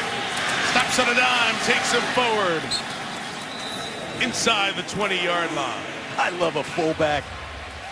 Juszczyk from right here in Cleveland, Ohio. It's a reverse pivot, 6-step setup, the fullback in the flat. And Robertson is late in coverage, and you can see the damage Juszczyk can do after the catch. Gutty call by John Harbaugh and Mark Trestman. Dialed the right play. Cloverleaf High School, Lodi, Ohio, 45 minutes south of here, where Juszczyk played his prep ball, then he went to Harvard. 1st and 10 back in the red zone. Schaub complete to Aiken. Minimal gain as K'Wan Williams joins Dansby, who's picked 6, put the Browns on top a few moments ago. Browns secondary was a strength last year. This year really hasn't been. They've had a lot of injuries. Joe Hayden not playing. They've had injuries all over the place, but Hayden's the guy they missed the most, Mike. He was the man that could lock down a receiver. They could load coverage the other side, but Hayden continues to struggle with that concussion, and it's 2nd down. Hayden missing his 5th game of the now 11 the Browns have played. 2nd and 6 for Schaub. It's caught by Aiken. He got inside the pylon for the touchdown. Got to credit Matt Schaub. You throw a pick 6, and you bring your team right down the field. You convert on 4th down. You come out of the play fake, and Kamar Aiken steps up. He beats K'Wan Williams to the corner. Nice job by Gibbons clearing it out. And Aiken gets the ball across pay dirt. Must credit the Ravens and these men that are stepping up. And they responded to the challenge, Mike. And Schaub using play action again for a touchdown pass. You get all the looks at it there so they can confirm it via replay. And as you said, a very nice drive capped off by that play action toss to Kamar Aiken, 4th touchdown of the year. Extra point added by Justin Tucker. What was it, 33-30 in the first meeting, week 5? Your tote board rolling over again. Throw Hall of Fame just adjacent here along the lakefront in Cleveland. So many great artifacts there, memories of the great music. 1964, the British invasion. Beatles and the Stones come to the States. Top music of that time as well. Movies as well. Elvis starring in Viva Las Vegas with Ann Margaret. Please don't sing, John. Oh, Pretty Woman. Roy Orbison singing 1964. That's, of course, the year that the Cleveland Browns were last champions in pro football. 1964 was a good year, Mike. Mick Jagger, Jim Brown, championship football here in Ohio. It'd be exciting if this franchise could come back, get the energy that it once had. But it's going to take great players and great people, and we'll see what happens. Cleveland fans always get so frustrated because you do a Cavs game. When they get close to the finals, you do the Browns game. You're always leaning back to this time, 64. Last time they won a championship here in Cleveland. Close calls with the Indians, but still they wait in hopes that someday it'll be a title town again. Justin Gilbert with the return, taken out by the kicker. Tucker went low and got him at the 32, and Gilbert is injured on the play. And Gilbert over there on the sideline. The Ravens athletic training staff waits until the Browns folks get there to look at the injured player. Getting a medical assessment on the 8th overall pick. Justin Gilbert brought that kickoff back.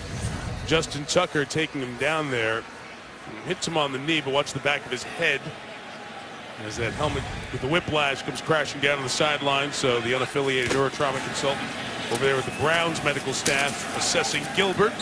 First down pass to Brian Hartline is taken out to the 39-yard line. It'll be a gain of 5. It's the third time Josh McCown has thrown the ball quickly to the outside. He is getting a read on these blitzes of the Ravens on these early down running plays, keeping the Baltimore Ravens off balance.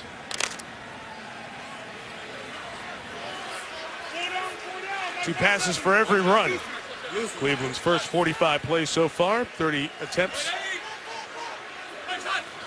15 carries. Another throw, this out of the backfield, and a loss of a yard or 2 as it was caught by Duke Johnson. And C.J. Mosley injured in the first half, out there and playing here in the second.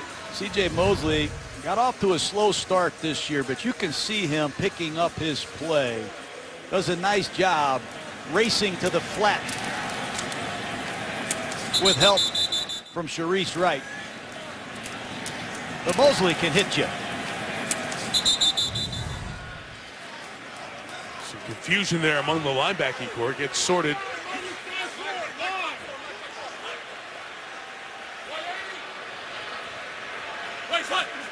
It's 3rd and 7 against a 4-man Raven rush. McCown is flushed as Dumerville gave chase. Flag down as McCown is down, a couple of yards shy of the first down, but that flag is deep in the secondary. It's going to be against this Ravens secondary. Illegal contact of some kind down the field. It's going to be a first down for Cleveland. Like Jimmy Smith. Holding. Defense number 91. That 5-yard penalty is added to the end of the run. Automatic. First down. That's just the 4th accepted penalty of the game. 2 each way. Call that on Courtney Upshaw. And it gives Cleveland a big first down. It's a good call.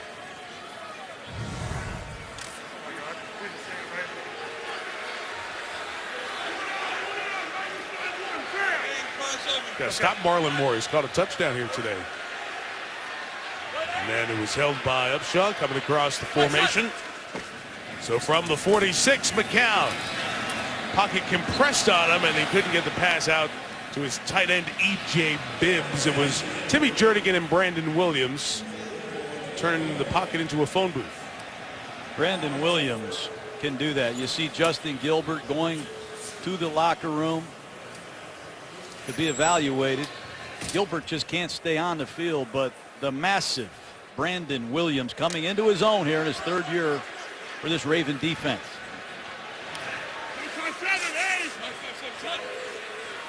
Each team has scored a touchdown in this 3rd quarter. Ravens retaking the lead. They've had it most of the night. Travis Benjamin couldn't hang on to that one. Sharice Wright was waiting to tackle him. It'll be 3rd down coming up.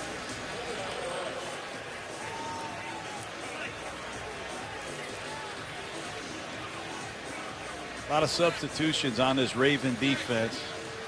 Lawrence Guy, 93. I credit Ozzie Newsome. He finds a lot of players from different organizations during the season, in the off season, and his coaches work hand in hand with him developing these players. Dean Pease has used a lot of different packages on defense, mixing up to cover up for maybe the full skill set a player doesn't have to maximize these coverages. All the pressure from McCown's right. He throws complete for the 1st down to the 40-yard line. And again, it's been the man who's been there so often this year, Gary Barnidge. This is a great pickup. There's going to be a lot of blitzers coming on the right side. And watch Cleveland slide the protection right into the blitz. They wad it up perfectly, and that's how it's done. Josh McCown, veteran quarterback, communicating with Alex Mack. They get everybody on the same page, and they shred Baltimore for an easy 1st down. Beautiful thing. 6 catches, 91 yards for Barnidge. 54 grabs on the season. From the 40, that is intended again for Barnidge. This time it's incomplete with Smith and Wright in coverage. Well, you just saw him run a post pattern. Here he is earlier in the game. Gets held up on a line of scrimmage, but he runs a nice little corner route for a 1st down. Here's a shallow cross.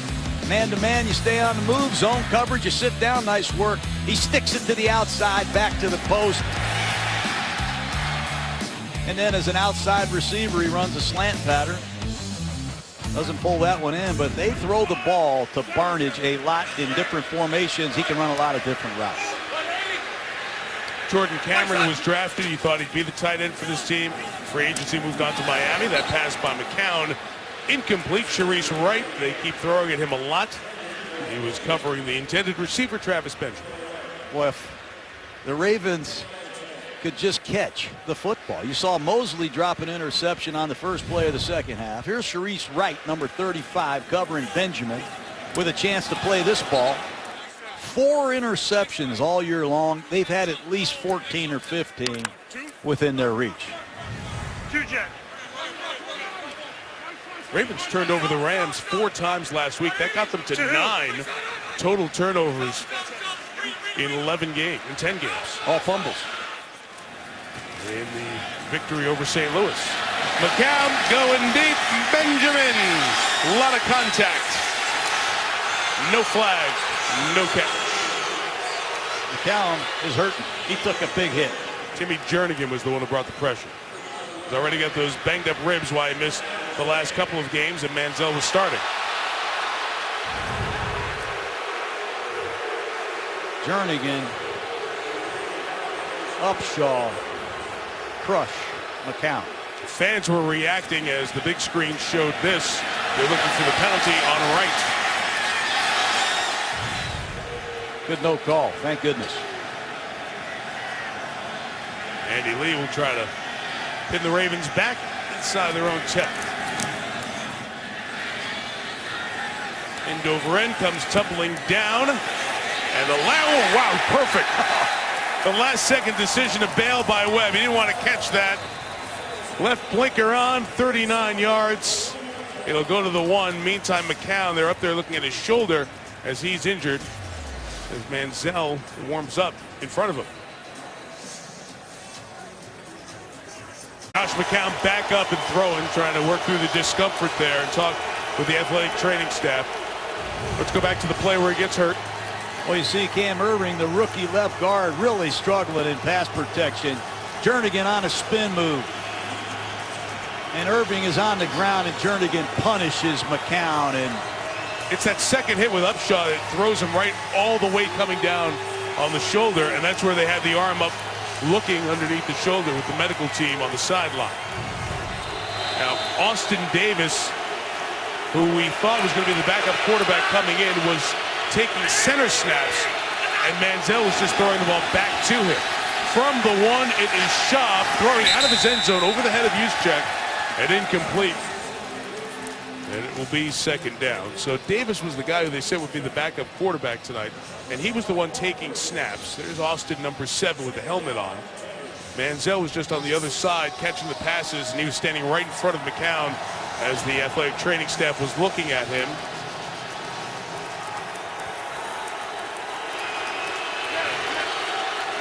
And you see Davis as I'm watching him talk to McCown on the sideline. So back to 2nd and 10 from the 1, and Schaub takes the deep shot, incomplete.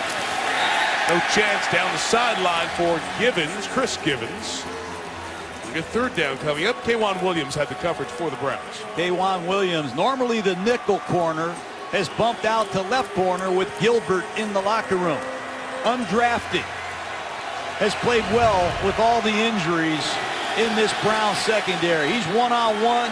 He uses the sideline to his advantage. This is a huge 3rd down and 10 from inside their own 1. Aiken at the top of the screen has been Schaub's go-to target here in the second half. Again, they'll throw from the 1. Caught for the first down to Crockett Gilmore. Across the middle, just shy of the 15-yard line. 14-yard pickup on 3rd and 10 from their own 1. Credit Matt Schaub. 3rd and 10 inside your own 1. He finds Crockett Gilmore in the middle of the Brown defense for a huge first down. They throw it 3 straight times coming off their own goal line. They got a lot of confidence in Matt Schaub even after the pick 6. And who took the punt return back for touchdown, Kalen Clay, is now in a receiver as Buck Allen takes it to the left side for a minimal gain, about a yard, as we close in on a minute remaining here in this 3rd quarter. Here in Cleveland, a reminder that our coverage tonight from SpiderCam is brought to you by DirecTV.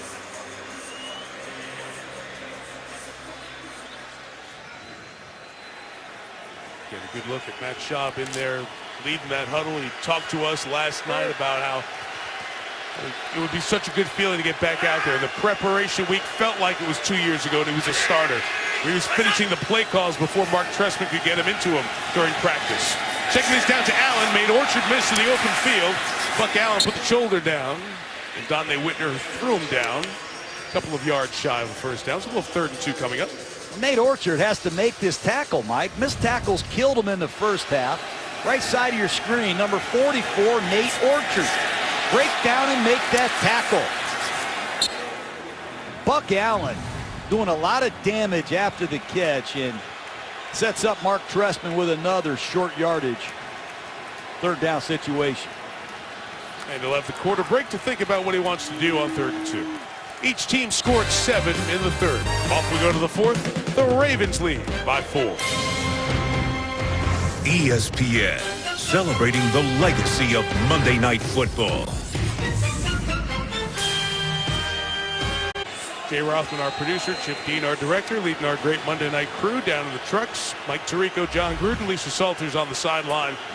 As we begin the 4th quarter here in Cleveland, 2-8 Browns trail the 3-7 Ravens by 4.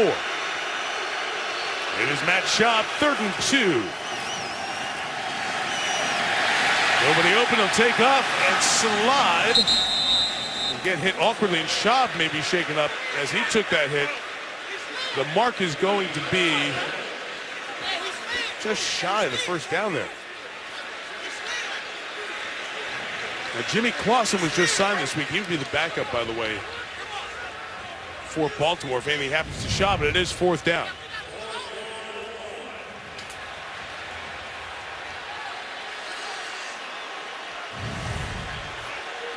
Fourth down, and Ravens still have their offense on the field at their own 25-yard line, Mike.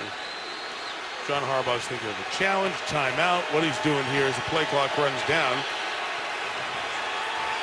Measurement. Need to get to the 25. The ball's not touching it there. And now the clock runs down. He'll take. Try to give Timeout his here. coaches time up in the box to look at it. Mike, excuse me, but I think they're going to be short here. It's always a question with Baltimore the is counting slide. the ruling on the field of short of the line of the game. Who reviewed the play? Timeout. Okay, it's where the ball is when he does make the slide. And in fact, it was challenged, even though he didn't throw the flag there. So challenge coming here from Baltimore. Okay, so watching this Ravens challenge by John Harbaugh. Where is the ball when the first body part comes down and then you get touched here? Let's bring Jerry Austin, our twice Super Bowl referee, with us. Anytime a runner goes into a slide, his knee, his shin is down, and the ball is a yard short of being a first down.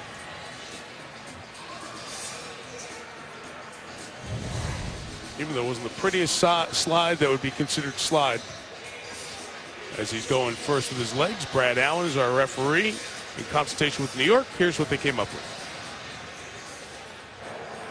After reviewing the play, the ruling on the field stands. Baltimore will be charged a timeout and their first challenge. It is 4th down. The Ravens will not be able to earn a third challenge here, so 4th and 1, and John Harbaugh sent the offense back out with a 4-point lead a minute into this fourth quarter. Got to be alert for the hard count if you're the Cleveland Brown defense. I am shocked with a 4-point lead that he would snap the ball and go for it on his own 25-yard line. Oh, they will, and they'll do it with Schaub. What a gutty call. And get the first down. John Harbaugh, you think he wants to win this game, Mike? Division rivalry, fourth quarter. Who wants it the most? Look at the push up front. Jensen, Urschel. Yeah, Buck Allen did the most work there with the push from behind. And they converted a 4th down on the last drive en route to a touchdown. That time it's from their own 25. Gutty call. USC running backs always have an awareness to get that extra push for the yard. It's movement by the tight end, Nick Boyle. False start. Offense number 82. 5-yard penalty. First down. Let's go down to Lisa Salters. Yeah, Mike, well, the Browns have not given official status on Josh McCown, but I saw him just a few minutes ago meeting with the trainers, and it looked like he said to them, "I'm okay." It looked like he also took a couple of Motrin and appears to be ready to go back into this game. Austin Davis, who had been very hurriedly warming up, he now has his helmet off and is sitting back down on the sideline. McCown was tossing the ball around. Looks like he's still trying to get that shoulder right, Mike. Okay, Lisa, thank you. It's 1st and 15. Schaub supports that pass toward Aiken as Kruger. Rotation grounding. Number 11 was in the area. Number 11 was in the area.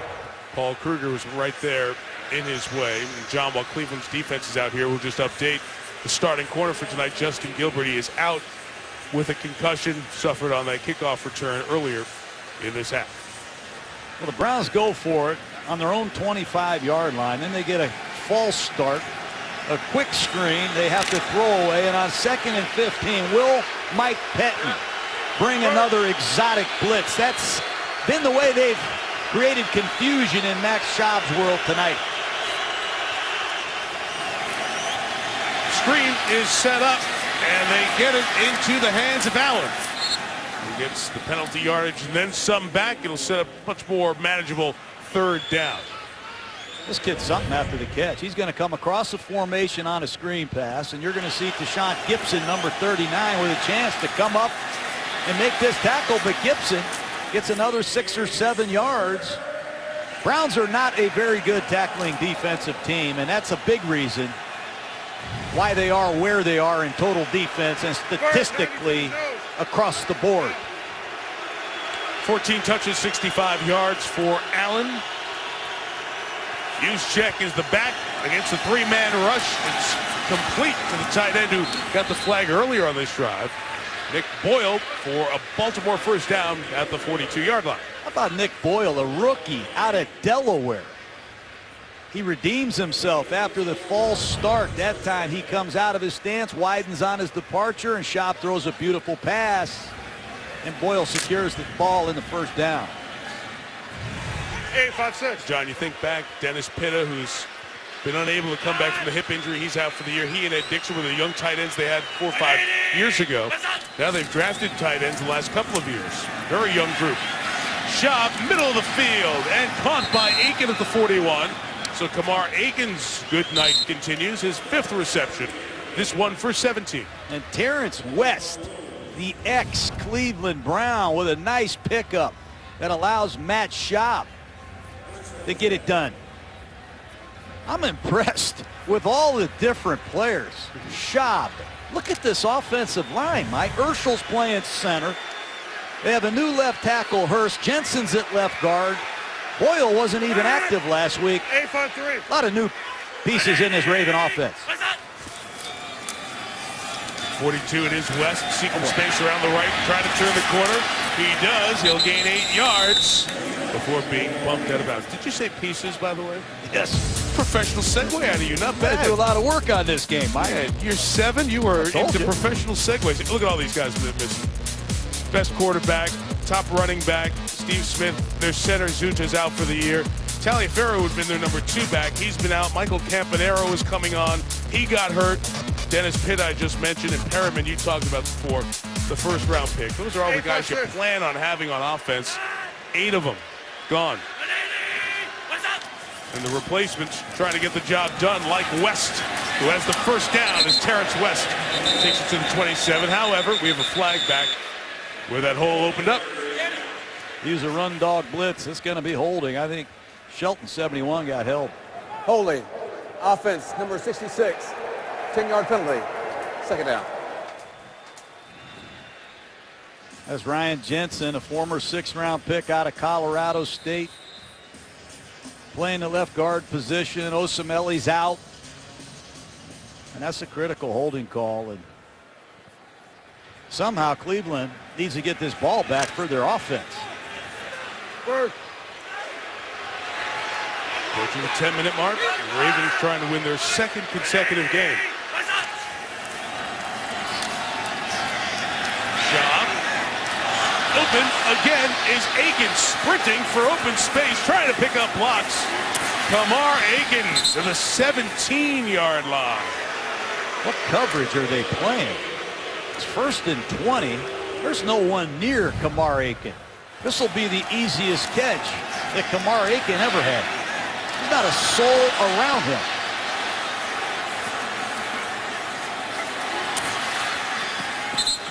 .27 on that one for Aiken.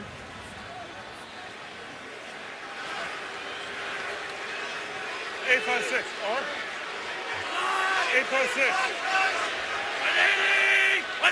Drive that started at the 1 gets to the red zone.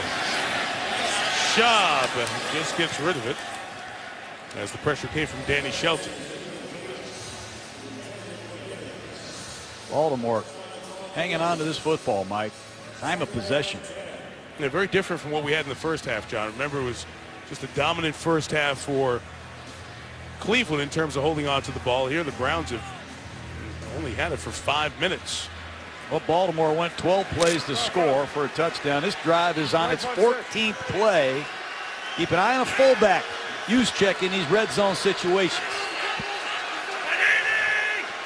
Ravens go with the unbalanced line to the right. Extra lineman to the right of the center. Schaub's got nobody open and gets rid of it. He's out of the pocket, out of the tackle box, so he's able to get it past the line of scrimmage. Illegal play, and it sets up 3rd down.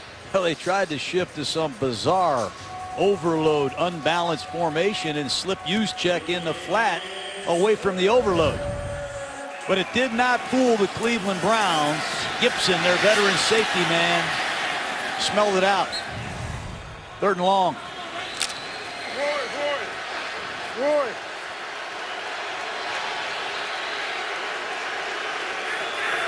Can. Rocco. All the communication up front. Browns bring 5. Schaub hit as he throws, and it's incomplete. Daniel Brown was over there seeing his first NFL action. Monty Bryant was the guy who got there for the pressure on the quarterback. Well, Schaub saw the all-out blitz. You heard him yelling, can, can, can. He went to a maximum protection. Hands to the face. Could have been the call there. And here's Tucker to make it a 7-point game. Good from 49 earlier this for a 7-point lead. Low kick. Rare that you see Tucker hit one like that. He was looking down at the turf. Got it through, and the Baltimore lead is 7. Well, tonight was supposed to be the third start in the continuing look at Johnny Manziel to see where he was. Could he take over as the #1 quarterback here down the line? But instead, Josh McCown is starting. Manziel really wasn't going to be dressed as the third quarterback, with really no such thing, just another active quarterback tonight. However, because number of bodies for Cleveland were low, Joel Bitonio, the guard, was injured. To dress 46, they dressed Manziel. And when McCown took a hit a moment ago, Mike Pettin was thinking maybe he'd have to go to Austin Davis, who's the backup for the first time in this season. However, it looks like McCown will be coming back in for this drive as Cleveland is down 7 with 9:05 left in the fourth quarter, excuse me. Tucker, who slipped on the field goal, much like he did in San Francisco earlier this year too, game against the Niners. Able to knock that through the back, and it is a touchback. But John, here are the numbers tonight. Matt Schaub and Josh McCown, and what they've done, a little bit less from McCown in the Cleveland offense in the second half. Got to keep an eye on McCown. After a hit like that, does he have velocity on the football? How healthy is he? We know he's tough, Mike. This man has been hit a lot. We showed a lot of the hits in the first half, and let's see if he can bring the Browns back here in the fourth quarter. Had that rib injury that he suffered a few weeks back, difficulty sleeping and breathing. Not 100% coming in. It's a short throw complete to the fullback, Malcolm Johnson, the rookie. Here's some of the hits McCown's taken tonight. Big hits.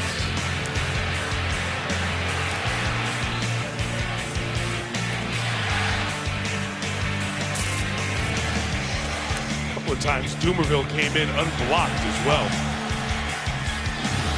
You see him grimacing whenever he throws the football. He's got that out right now. Just a gain of 1 on Malcolm Johnson's 4th reception of the year. And a lot of pressure here from the Ravens. It's picked up.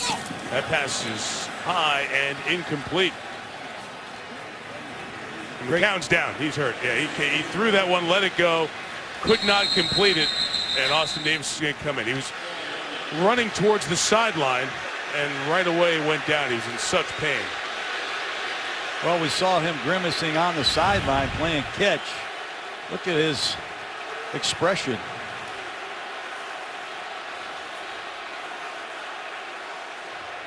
And he turned right away, waved himself over to the sideline.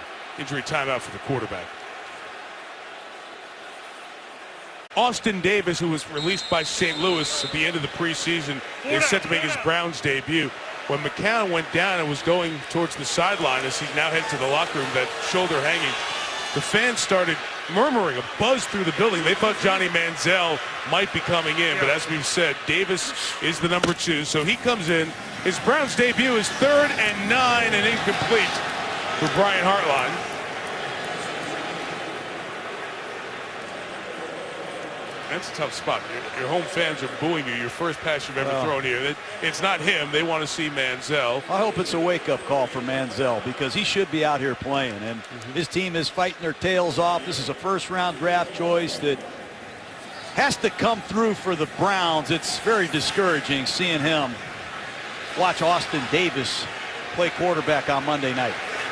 Andy Lee will kick it away for Cleveland here with 8:24 to go. Almost blocked. Great chance coming in. The penalty marker down is 51-yard kick. Here's Kalen Clay trying to get to the wall. Taken down instead. The open field, and is Christian Kirksey with the tackle. We have a couple of flags down here on this Ravens bench sideline.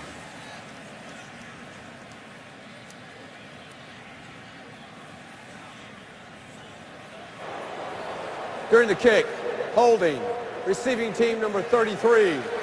That 10-yard penalty will be enforced from the end of the kick. First down. Well, John, we talk about this situation where they are as McCown gets evaluated with the injury. Davis is playing. Johnny Manziel is looking at the tablet along with him, and John DeFilippo, the offensive coordinator. This is one of those where you test the decision you made. Because obviously Johnny Manziel's been here a couple of years, had the whole preseason, has worked with the starting offense. But this was a decision Mike Pettine, along with the organization, made to sit Manziel for this game. Put him in timeout, if you will, punishment for when they said you're going to get the job and be the starter, you got to take care of business. And he didn't by being out and seen in the bar and videotape. They got to stick to that decision now. You see Manziel counseling Davis on the sideline. Anytime the Ravens want to run this clock out and take more time off, and Johnson 8-yard gain for Allen on that run on first down. Well, this is punishing everybody, Mike. It's not just punishing Johnny Manziel. It's punishing the owner. Jimmy Haslam is trying to turn his franchise around. That kid needs to be playing. This is his opportunity to launch his career. He's coming off the best game he's played. They need to get him on the field. Hopefully it's next week, if not by the end of this game. It's hard on Mike Pettine and not fair to him to be in these straits. Second and 3 coming up, and Allen runs to the right and he'll get the first down. Kirksey makes the tackle as he crosses the 30, goes out to the 35-yard line. You know, John, if it would have been a different situation and they would have had enough bodies to dress to get to 46, they wouldn't have had Manziel in uniform. And just the fact that this happens here just kind of brings the whole thing back up, and it festers. You talk about dressing 3 quarterbacks. It's very rare in the NFL. Only 4 times this year has a team dressed 3 quarterbacks, and truly all of them being quarterbacks. And Minnesota's done it 11 times, but Joe Webb has been that guy, and he's special team. Carolina, I should say, excuse me. He's been special teams, gunner on the punt coverage. Not dressed to be a 3rd quarterback for the Panthers. Here's Chris Givens trying to shake free, but Dansby, who had the pick 6, the only points for Cleveland in this second half, making the tackle after a gain of a couple. Well, Danny Shelton, another rookie out there. He leaves the field now. They have to stop the run better. They have to get the ball back right now. They've got their 3rd-string quarterback who needs a little help. They can't always get the perfect call from the sideline. Somebody in this run defense of the Cleveland Browns needs to separate from a block and make a play.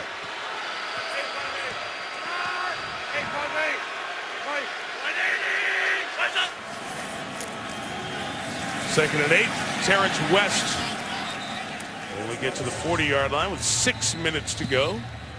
Cleveland sitting on all 3 of their timeouts. So they'll have plenty of time whether they get it here or on the next drive. They got to stop Schaub and the Ravens first. Here comes Armani Bryant, number 95. He's going to be one pass rusher on the outside. Kruger is going to be on the opposite side. Game's on the line. A lot of backup players playing for the Ravens. Cleveland needs to turn loose the rush.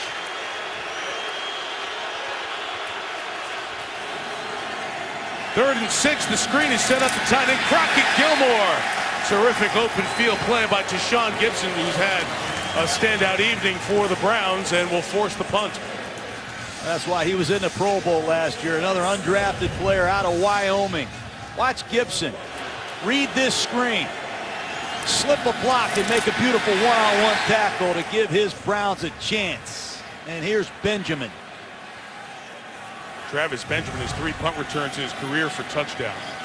1 this year. One thing Sam Cook does as well as anyone, he kicks balls that are hard to catch. Knuckles, sidewinders, just the different ways he drops the ball makes it tough for the return men to get their hands on it. See? Benjamin at the 8. Nowhere to go. Flag down back where the punt happened. And we'll see what that is. That's a 52-yard kick with no return. Cook is amazing, all the different things he can do. To real science, Randy Brown, who's the kicking consultant. You know, John Harbaugh was a special teams coach with Philadelphia. You hear about that all the time. Here's Randy. He works with Cook and with Justin Tucker on all those different things, including how to drop the ball differently to get those odd, tough-to-catch kicks. Holding. Kicking team number 46. 10-yard penalty. Remains 4th down. That's on the long snapper, Morgan Cox. And they'll have to do it again. It's a big penalty because you do not want to see Austin Davis starting inside his own 10.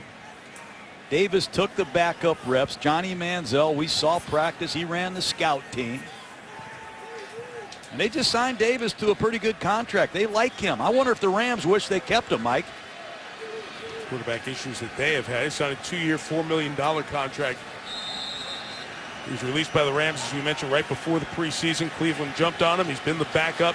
Hasn't played 4 different times this year, but was the active guy.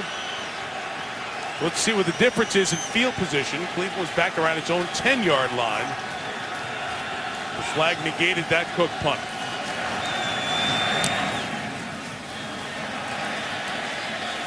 Fair catch at the 29-yard line.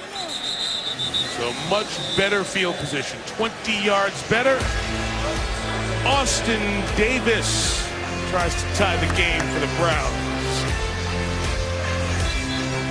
ESPN's Monday Night Football is brought to you by Gillette. 25 million guys have switched to the Gillette Flex Ball. Will you? And NFL.com/now. Watch what's trending in the NFL with the all-new NFL Now. Stadium Mustard, John. Manufactured since 1890. It's served in stadiums and arenas throughout the country. Oh, boy. Start here in Cleveland.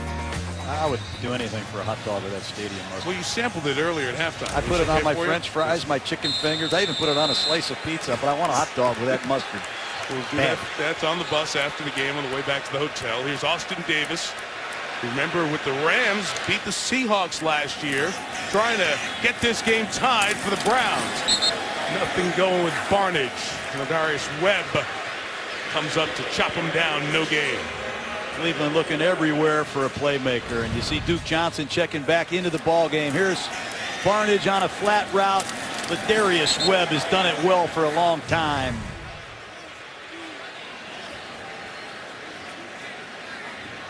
Duke Johnson out of the backfield. Did some good things in the first half. They're in a no-back set. Here he is in the slot at the top of the screen in motion.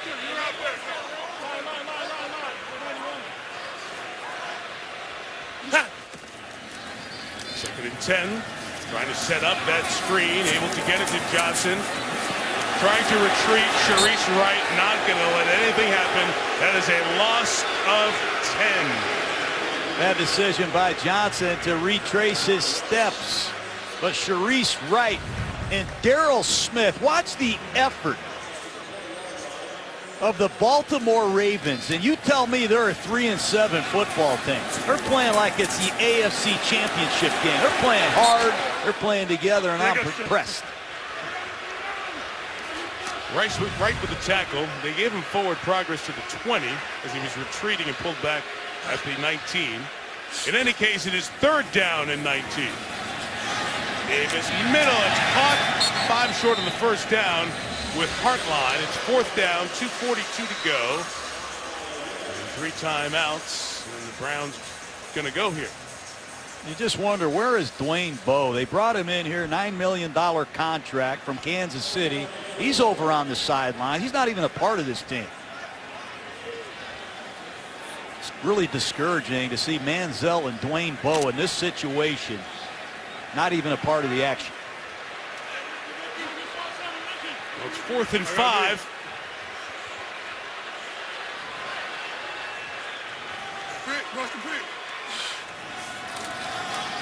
And Davis with Hartline gets the first down to the 42 as we hit with 2-minute warning. Cleveland keeps the drive alive, trying to get down the field and tie the game and send this to overtime.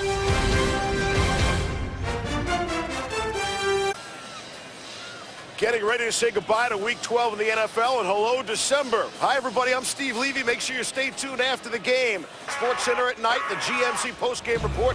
I'll be joined by the fellas, Ray Lewis, Trent Dilfer, and Steve Young.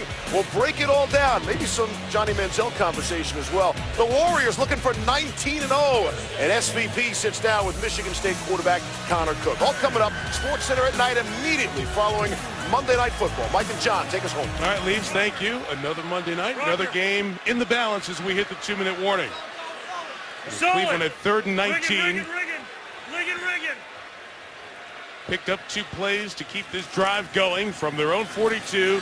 Austin Davis, Travis Benjamin out of bounds to the Ravens side of midfield at the 42-yard line. Austin Davis walked up there, read that Raven blitz, communicated the protection, and throws a beautiful timing pattern to his left for a clock stoppage and a first down. Nice work. He converts on 4th down. He handles pressure coming out of the timeout, and he has Cleveland on the move. Impressive for Davis out of Southern Miss. Riggin. 4th year in the league, 26 years old. Pressure comes, he gets picked up. Davis steps up, middle of the field. Benjamin, touchdown! I love it. Here's the blitz coming from the wide side of the field. You heard him fix the protection. Back comes across the formation, handles it, and he finds a wide open Benjamin down the seam. I think Pettin told him to go for 2 here. 27-26, they are going to go for 2. Watch the back come across the formation. That's a rookie. Duke Johnson picking up the blitz, and Austin Davis rips the Ravens, and they change their mind, Mike. Now they come out for the extra point. You get all excited. Well, he told everybody 2, sends everyone out there, and then here comes the kicking unit. Well, you have to think about it. When it's a 33-yard extra point, you think about things. And Coons has been perfect, but he's missed a couple this year. That's right. He's missed the 2 PATs. He's made the field goals. This to tie the game at 27.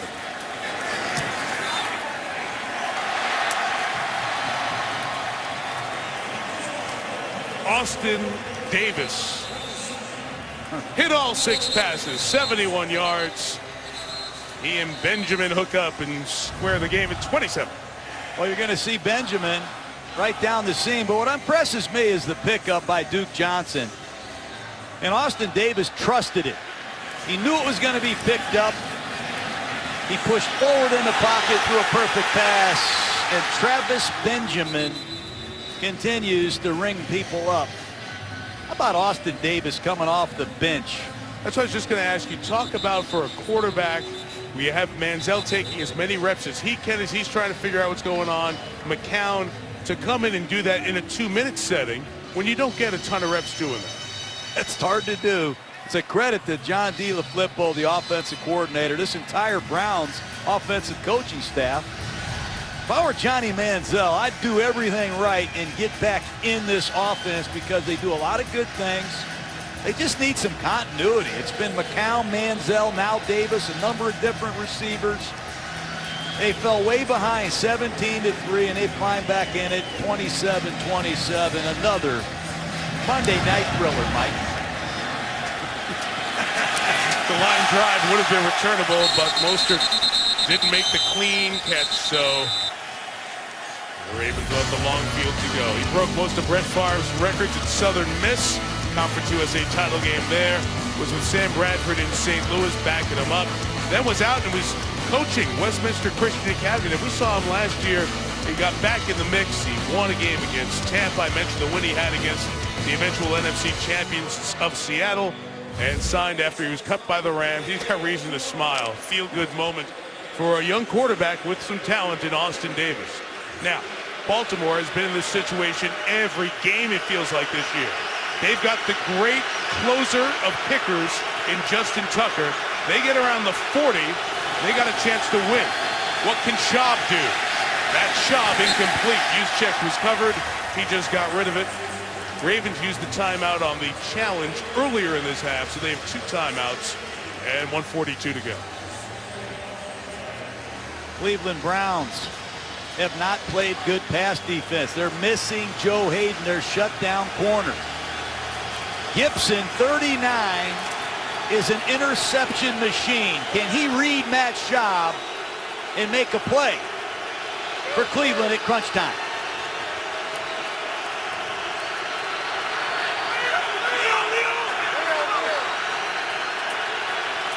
Look at that protection to the left. Leo. Schaub throws right, incomplete. It'll be 3rd down here. Remember, Cleveland has its full complement of timeouts. If they can stop them here, chance that they could kick a game-winning field goal. Well, they're walking Paul Kruger around, trying to confuse the Raven protection. And on this 3rd and 10, Danny Shelton is on the field. Shelton has not been a part of their rush package. He's 340 pounds. They need him to push the pocket and get some heat around the corner. Let's see if he can do it.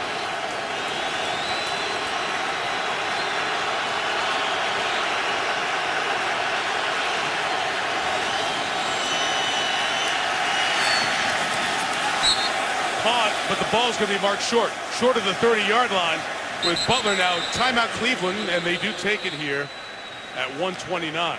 Ball needed to get to the 30 and touch the 30 since the drive started at the 20. First, it will be 30 seconds. Well, Jeremy Butler going to be short. I've seen Coach Harbaugh show some guts earlier in this game. He went for it, Mike, on 4th and inches at his own 25. I can't imagine him going for it again here. They look clean on the catch. Again, we're in the last 2, so the replay booth would have to stop it to look at it. I think he's going for it.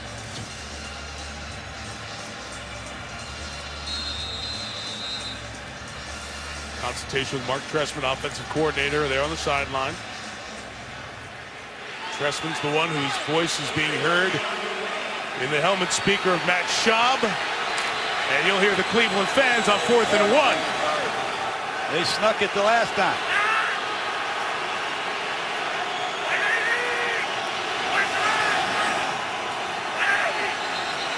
Play clock runs out. Play game. Offense. 5-yard penalty. Remaining 4th down. Instead of running it all the way down, not drawing them off, using a timeout to save the 5 yards, it'll get Cleveland 5 closer here as this is walked off. Browns showed some discipline there, and Benjamin could set up Austin Davis for a memorable evening here in Cleveland.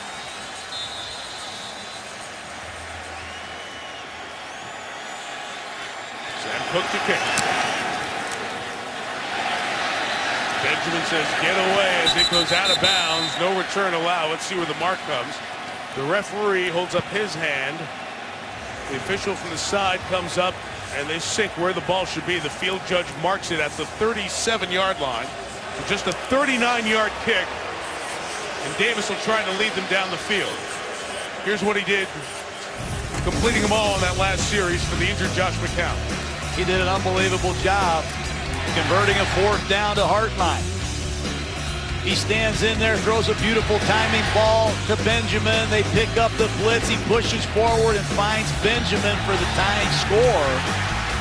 Let's see if the Ravens back off and play a little bit more zone this time. And Travis Coons, the Cleveland kicker, all he needs a field goal for the win. He does not have a big leg, at least hasn't shown it yet this year. His longest attempt is from 44. That was almost intercepted. In and out of the arms of Webb. 2nd down. Team piece, the defensive coordinator of the Ravens, has to be kicking himself. So many times the Ravens have dropped interceptions. I think that's 3 tonight. And Ladarius Webb, who had one a couple weeks ago against Jacksonville, knows he should have ended the game there.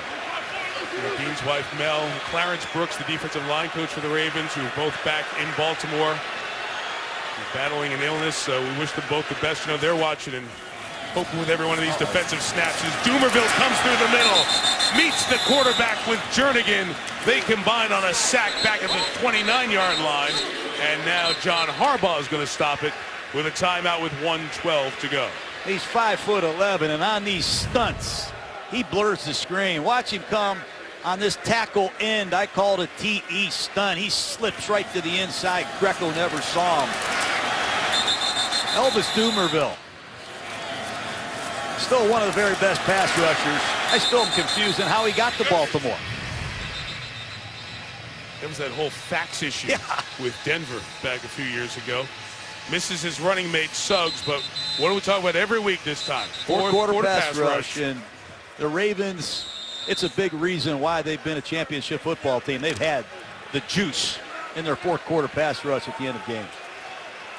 Similar situation now for Baltimore with one timeout left. Can they stop Cleveland shy of the first down and get their hands back on the ball? 3rd and 18. There is pressure coming. It's picked up. Davis shot down the sideline, incomplete. Sharice Wright covering Benjamin. No flags. And Baltimore keeps the timeout in their pocket with 1:06 to go. Wow, they blitz Mosley, play man-to-man coverage. And it's Sharice Wright against Travis Benjamin. That's the second time Wright has pinned the undersized Benjamin into the sideline. Here's number 81, Mike. Kalen Clay, 82-yard punt return, started proceedings. 5:06 into this one. Andy Lee.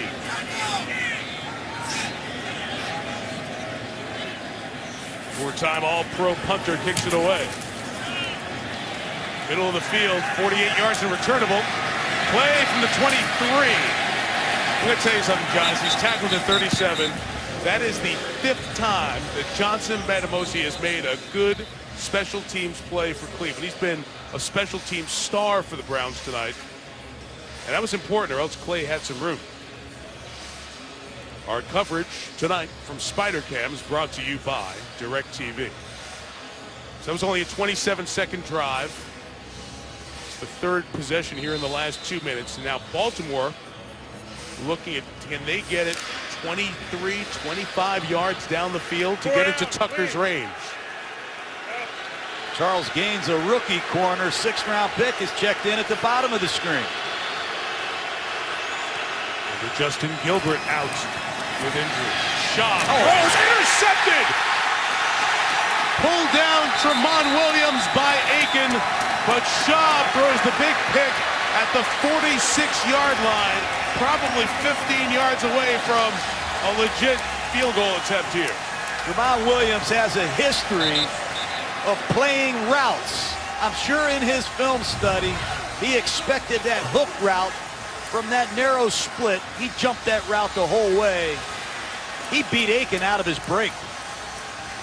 That catch will hold up. The hand stays secure to the ball as it comes to the ground. Tramon Williams anticipated that route, read it the whole way, and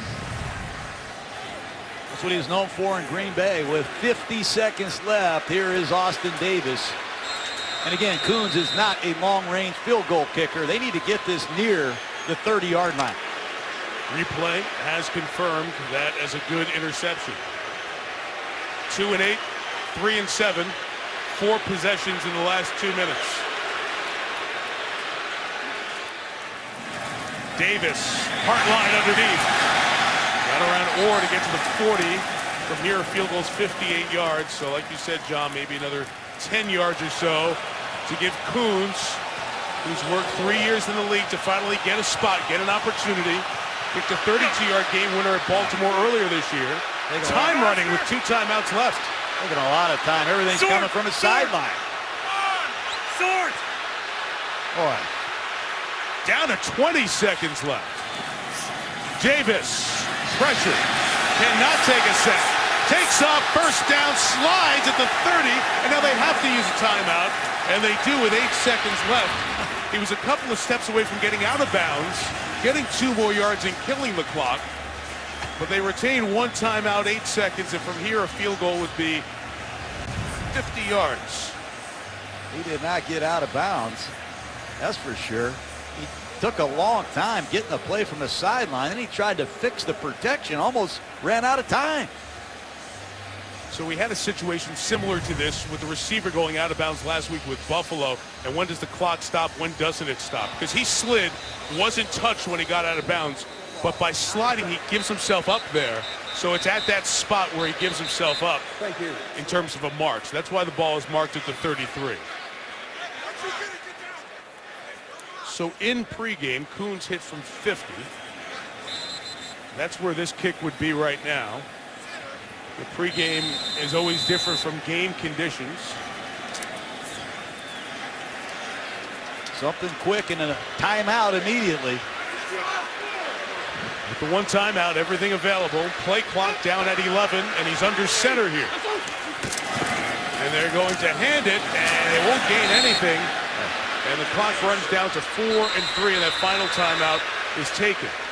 Now about Coons, before the game, I talked to Chris Tabor. Sometimes people run there to get it to the right hash or the left hash. I talked to Tabor, the special teams coach. He said, we had this situation in Baltimore. We asked this kid Coons, where do you want the ball? I said, I don't care.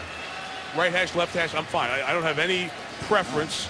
So it's going to end up on the right hash. It will be a 50-yarder.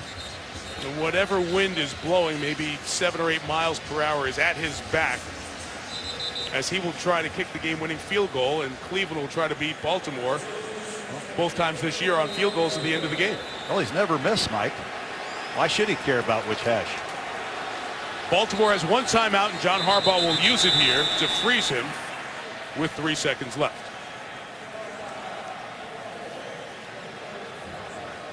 Coons broke an NFL record earlier tonight, 18 straight field goals he has made to start his career. And number 19 will be the most important of his career.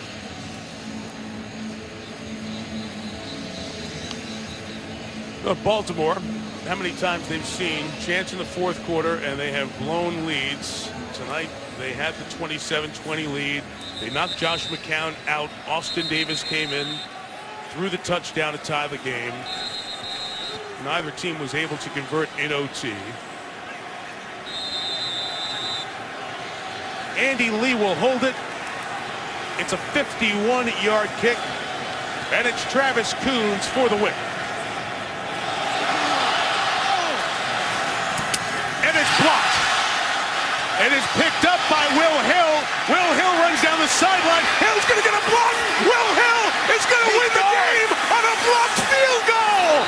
Unbelievable. Will Hill thrilled me. What a play at the buzzer. It's a kick six, and the Ravens find a way to win.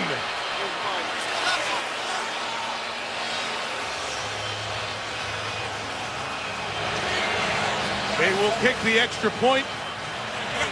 It is a 64-yard return. And now for the moment here, although the coaches are congratulating and consoling each way, they got to clean it up. Let's see who blocked this field goal.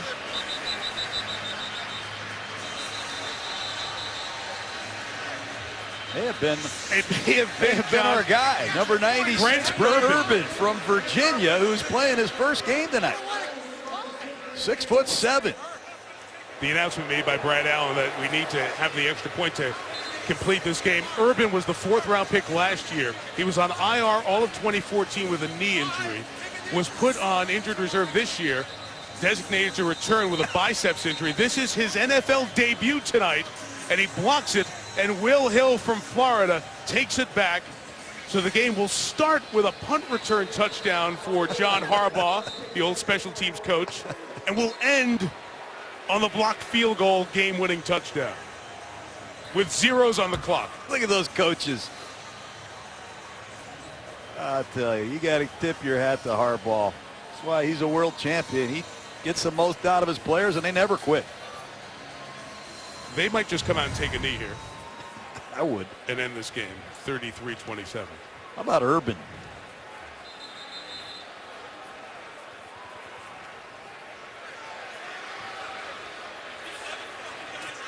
Trying to get 11 guys out. That's one of the most bizarre final 2 minutes of a game. We had 4 different possessions, and then the team that possessed it fourth sees a blocked field goal go back for the game-winning play. We've got some great games, haven't we? And of course, like every game, it ends on an extra point kneel down. 33-27. There is Urban. Left hand up, and he gets it. We mentioned Coons doesn't have a big leg, lower trajectory on a kick of 51 yards. What a way to snap that streak of consecutive made field goals to start his career. Perhaps they could have managed that clock better, too. They wasted a lot of time, Mike, with Austin Davis trying to figure out the play and the protection. And you make a mistake, you give somebody a chance, and what a gut-wrenching defeat for the Browns. Here is Lisa Salters with the man who scored the game-winning touchdown, former Arena football player Will Hill. Thank you, Mike. Will, take me through that play. What happened? I was praying for a block. And miracle happened. I seen as soon as the block came, ball was coming my way, and I said if I pick it up, I'm scoring. At what point really did you think I could get to the end zone? As soon as I picked it up. Come on, there were a lot of jerseys in front of you. What's that mean? Care about no jerseys? All I seen was touchdown. What does this mean to you, given how hard you've had work playing in Arena Football League, now being here on the big stage? What does this moment mean to you? Oh, it means everything. Just to be out here with these boys, with this organization, going through what we've been going through this whole season, just to fight and come on top. Congratulations. Thank you. Mike? Well, you see 2-8 and 3-7, and you say, well, what kind of a game are you going to have? And then somebody invariably says, you know what? You never know what's going to happen. You may see something that you don't ever see. And you do here on Will Hill's return of the block by Brent Urban, 64-yard touchdown. The Ravens go to 4-7, the Browns 2-9. Our final score from Cleveland, Baltimore 33, Cleveland 27. We're back to the Gruden Grinder and then SportsCenter in a moment.